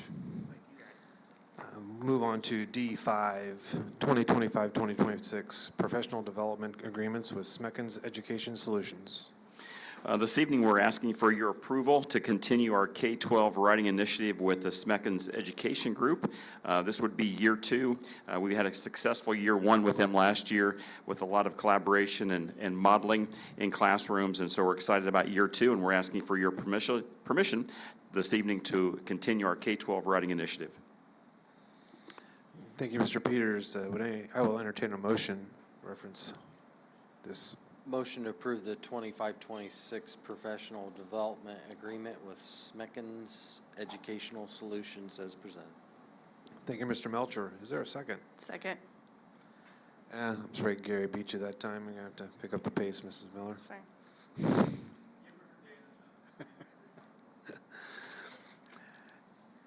We have a second, so any questions or comments before we vote? Hearing none, let's vote on the motion.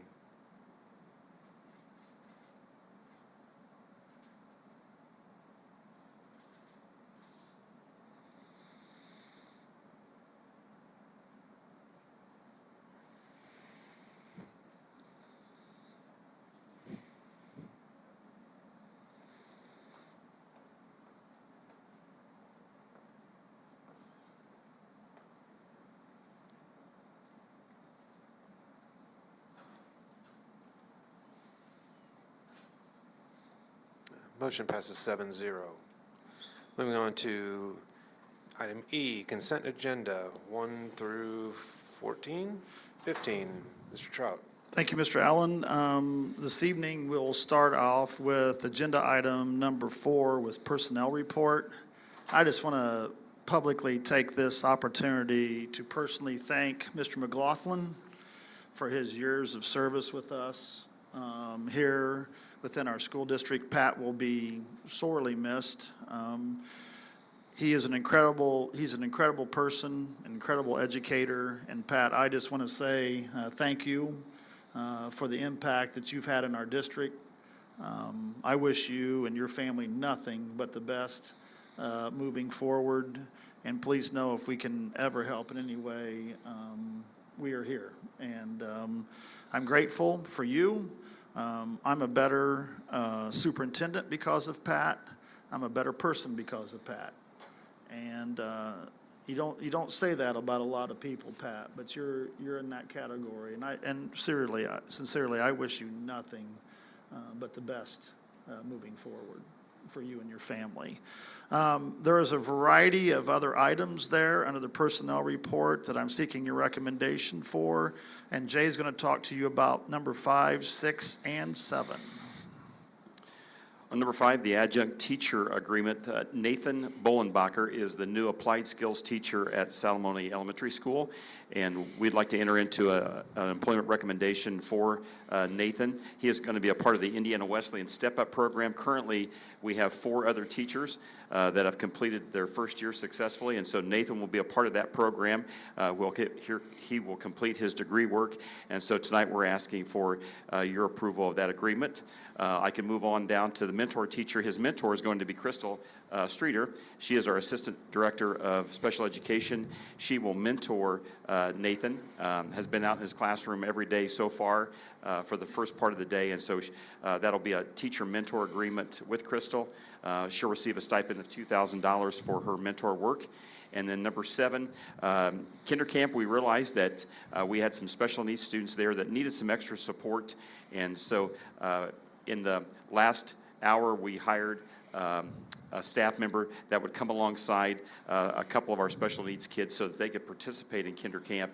And so this is a late addition to our Kinder Camp, which has already passed, but wanted to bring that to your attention so that we could have your approval this evening. As we can do in the consent agenda, we can do many routine contract renewals, and tonight's no exception. If you look at agenda items 10 through 13, which consists of 25-26 contract agreement between DeafLink and HCCS, and then the 25-26 contract for deaf and or hard of hearing teacher, and then we also have the contract agreement for deaf and hard of hearing teacher again, and then a 2025-26 contract agreement for a sign language interpreter for our students. And so I'm also asking for your permission to approve the request to accept donations, as well as the last one here is accounts payable and payroll voucher registers for your consideration. Thank you, Mr. Trout. Would anyone like to remove any of the items and vote on it separately? I will entertain a motion for the consent agenda. Make a motion that we approve the consent agenda as presented. Thank you, Mr. Wall. Can we have a second?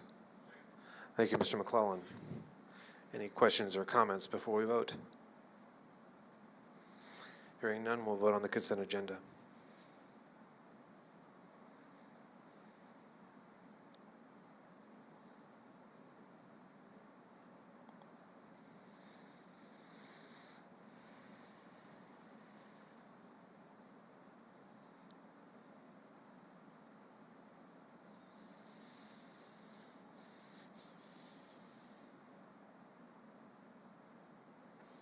Motion passes 7-0. Move on to item F1, Employee Handbooks, HCCS, Classified Employee Handbook Updates. Mr. McLaughlin. Thank you, Mr. Allen. At the previous board meeting, I presented the summary of changes for the Classified Employee Handbook. We formed a committee. There were 15 of us on the committee, including members of my office, along with every area represented in the district in the classified employees, from food service to maintenance and so on. We met, went through it, and then the business office took those recommendations and put them into this format to update the classified handbook. So one addition, or actually removal from one of the changes on page 3, item number 4, which is the parapro requirements. If you don't take the parapro exam and pass it, we had added 1,000 hours of documented work with children in an educational setting. That is not a federal guideline. The other 3 are that if you don't pass the parapro exam, those meet the federal requirements. So we would have had to apply for a waiver with the federal government to add those 1,000 hours. And at this time, we didn't feel that it was feasible with the timeline to do that. So we're removing that. It was an addition that was not previously in the classified handbook. So all of their things are the same that was presented at the last meeting. So I'll entertain any questions on the classified employee handbook. Thank you, Mr. McLaughlin. I'd entertain a motion references item. So I make a motion that we approve classified handbook as amended with the addition that Mr. McLaughlin just mentioned. But I'd ask that we remove, or we keep in the bridging up for employees for right now. Thank you, Mr. Wall. Is there a second? Thank you, Mr. McClellan. Further discussion or comments? I'll start. Yeah, no, and I'll explain why. I just think that's I like the idea of the bridging pool, and this is the second year I've kind of talked about it. Instead of removing it, I actually like to see it expanded. I think it's a great it's a great way to continue to keep good employees and or get additional employees. To get that, and I'd like to actually see that expanded to any perf eligible employee at some point. But I think if we remove it, I think that's just not good for possibility of getting employees. So I'd like to keep that in there for right now and continue to have conversations about it in the future. I would also mention that I have been approached by some staff about the overtime rules that are in this. I understand them, but I think there is still some clarity that could be relayed to staff or related around the overtime rules and holiday pay. That's just things that I've heard. I understand where we're coming from as a corporation, but I think it just needs to be additional clarification to the staff because I think there's some people that are unhappy with that. So, just to be clear, the bridging is included in it now? yeah, Or- it's there now. And I just want to would make have- sure that it wasn't being added at this moment. No. Yeah, okay, Yeah, that's it what I would have- thought. It would have been removed, and I'm saying, well, let's keep it. So you're expecting the same language then? Yeah, I'd basically just not have it removed, keep it in there as it is right now. Okay. Any further comments or questions? Then let's vote on the motion.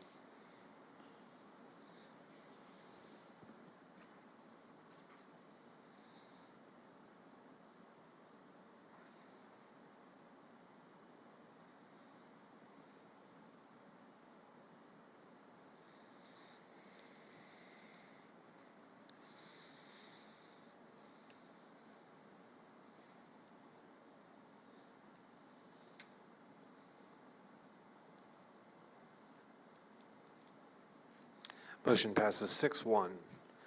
Moving on to F2, HCCS Transportation Handbook Update. Mr. McLaughlin. Yes, again, this was presented at the last board meeting. There are very few changes to the transportation handbook. I'll highlight 3 of them really quickly. There was a new law put in place on the personal information collected and maintained through the drug and alcohol policy and drug testing that bus drivers need to are randomly submitted to. That just had to be added as a part of the new legislation. And then clarifying the rate for sub-bus aides and also clarifying the rate of drivers who sub for a special needs route and the pay that they would receive for that versus the regular route pay if they were needed to do that. So those are the 3 changes, with the exception of changing every SC to HCCS. That was the hardest part of changing both of the handbooks, was finding all of those abbreviations, acronyms, whatever you want to call them. So, Thank you, Mr. McLaughlin. I'll entertain a motion reference this item.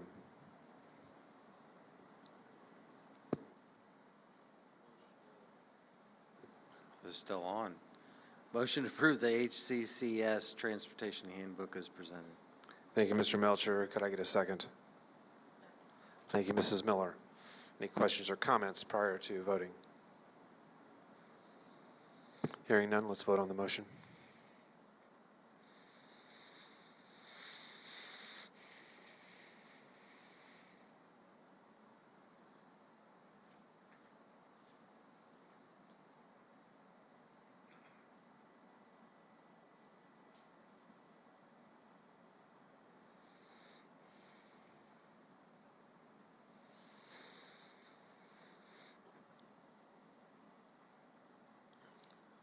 Motion passes 7-0. Moving on to, where am I at? G1, Property and Casualty Insurance RFP update. Mr. McLaughlin. Thank you, Mr. Allen.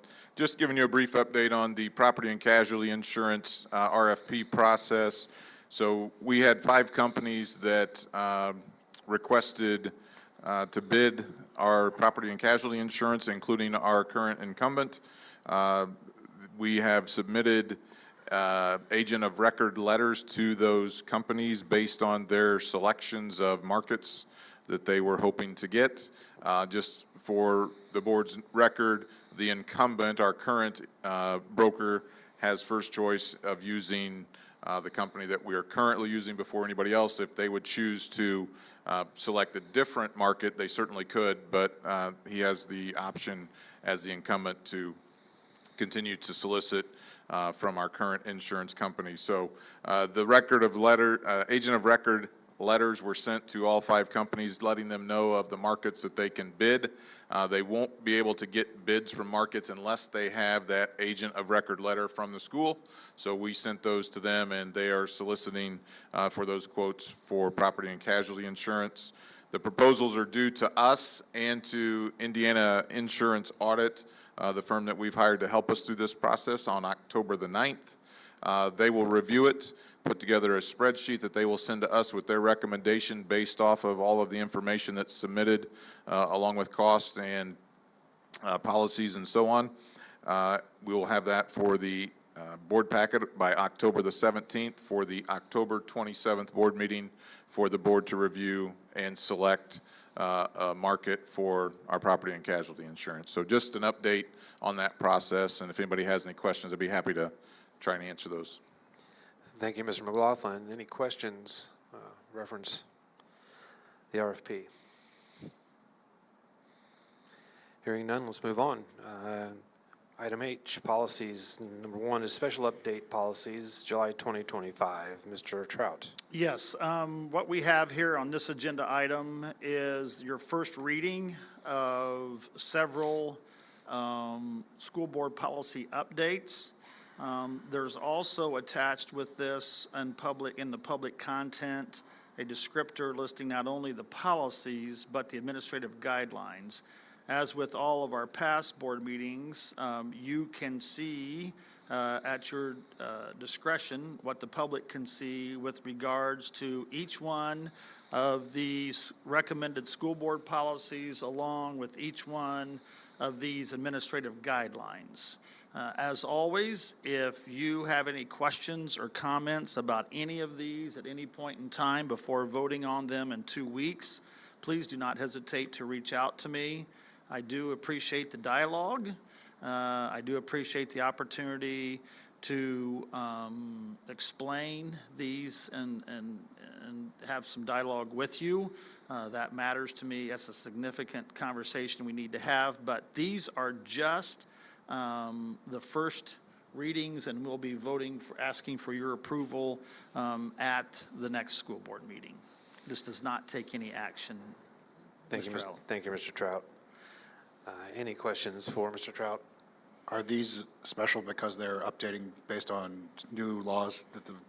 Yes. That's what I assumed. I saw something. These are, if you would take our first presentation and do the same thing as what we're doing now with all the new rules and regulations, Cindy and I are playing double time on trying to get us caught up with all the new rules. So these are in statute, all the new laws and rules, and then Neola has been helping us significantly with their attorneys making sure that what we have here matches what the new rules and regulations are. So that's as of this last legislative session. You may say to me, and one of you did, I've already seen this one before. Well, you've seen a version of that one before, but not this one that truly matches the expectations of the new laws. So thank you, Ryan. I should have said that. Nope, I appreciate that, and just thank you to both you and Cindy for getting these updated, because I know there were a lot of law changes, so thanks. Yep. You'll notice that the one in there's been a lot of discussion around attendance. That's 5,200.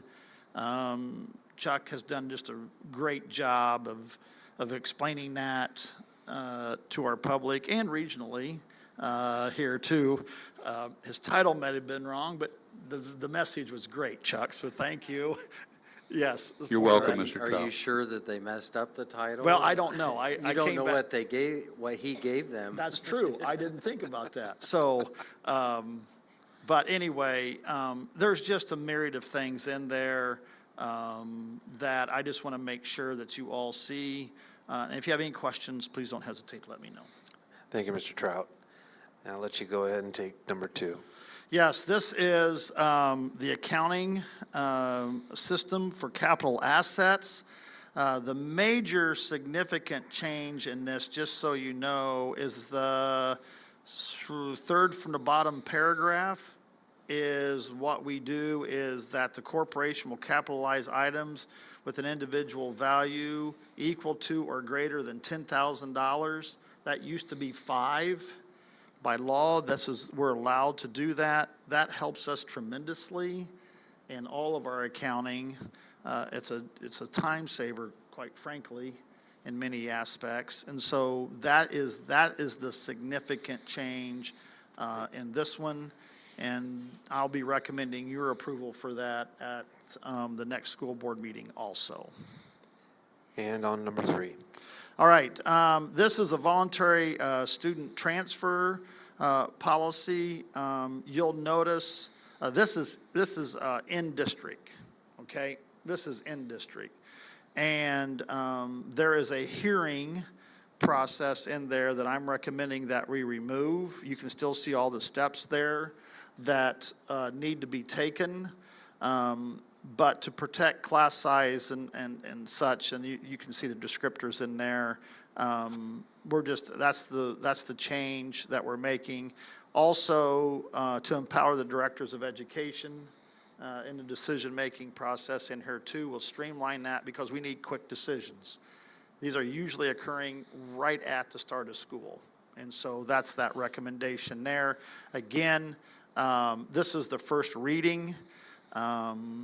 And we need to do that. I do want to back up because I'm looking at my notes here. I forgot to say something about the first one, about the special updates with this legislative session. We could have had one board meeting by law and just approved them without having the second, but I just was not comfortable with that, and so that's why we're keeping it at the same process as the rest of the school board policies then.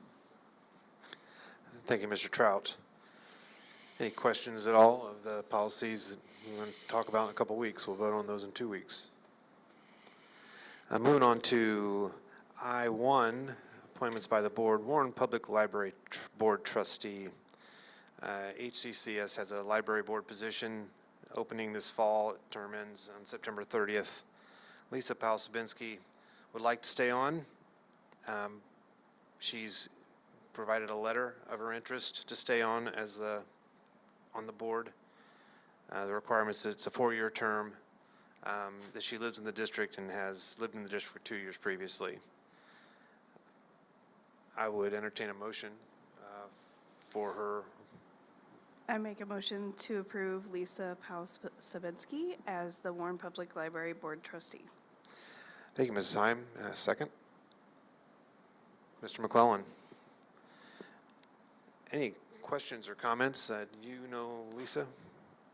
Has there been any other interest by anybody else that would want to do this? I don't know, Lisa, I'm just asking. Go ahead. No, not usually. This is the only person that's shown interest. It's not uncommon for these library board positions, Aaron, that one name is submitted to us. I'm sure they wish they had a selection of people to choose from, but that's rarely the case in these situations. But thank you for asking. Did I get a second? I think I did, didn't I? Oh, that's right. Okay. Any further questions or comments? It's getting late. If anybody says yes, I might have some problem with that. Hearing nothing, we're going to vote.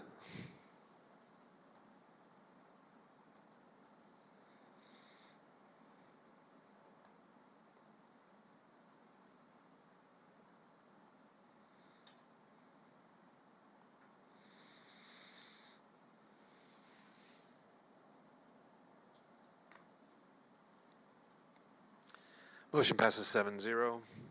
Moving on to items of discussion by board members. J1. That's where I'm going. J1, school board meeting calendar.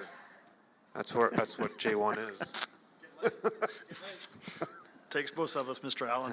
Well, It does. I was ready for it. I don't know what you were going. All right. Hey, what we're seeking your approval, this was the second reading of this, of our calendar year 26. Can you believe it? School board meeting calendars. The significant change in here is we're going to meet at 6 o'clock instead of 7. And then if we're in need of an executive session, we do it afterwards. Okay? Secondly, we have checked against the ISBA conference for next year. It is later. It's in October. And so we're aware of that. What we do not know at this point in time is exactly where the 4-H fair is. We thought it was out there, but it's not out there, unless it's out there and we don't know it's out there. But we looked today, and it was just not there. But if we need to adjust it at that time, we certainly will.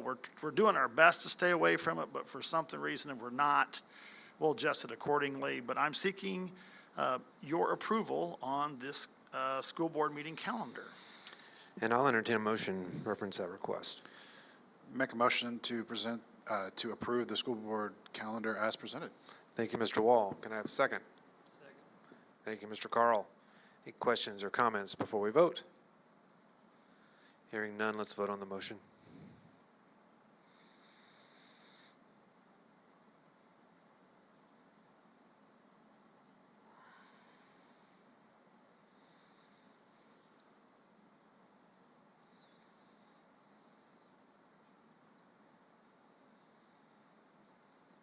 Motion passes 7-0. Moving on to J2, items of discussion by board members.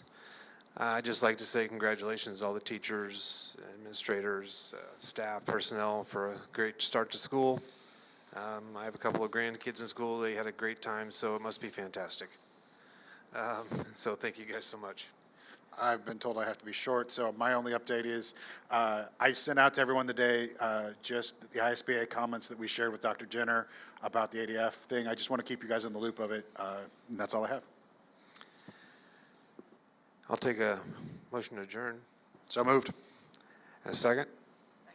All those in favor signify by saying aye. Aye. We're done. We're adjourned.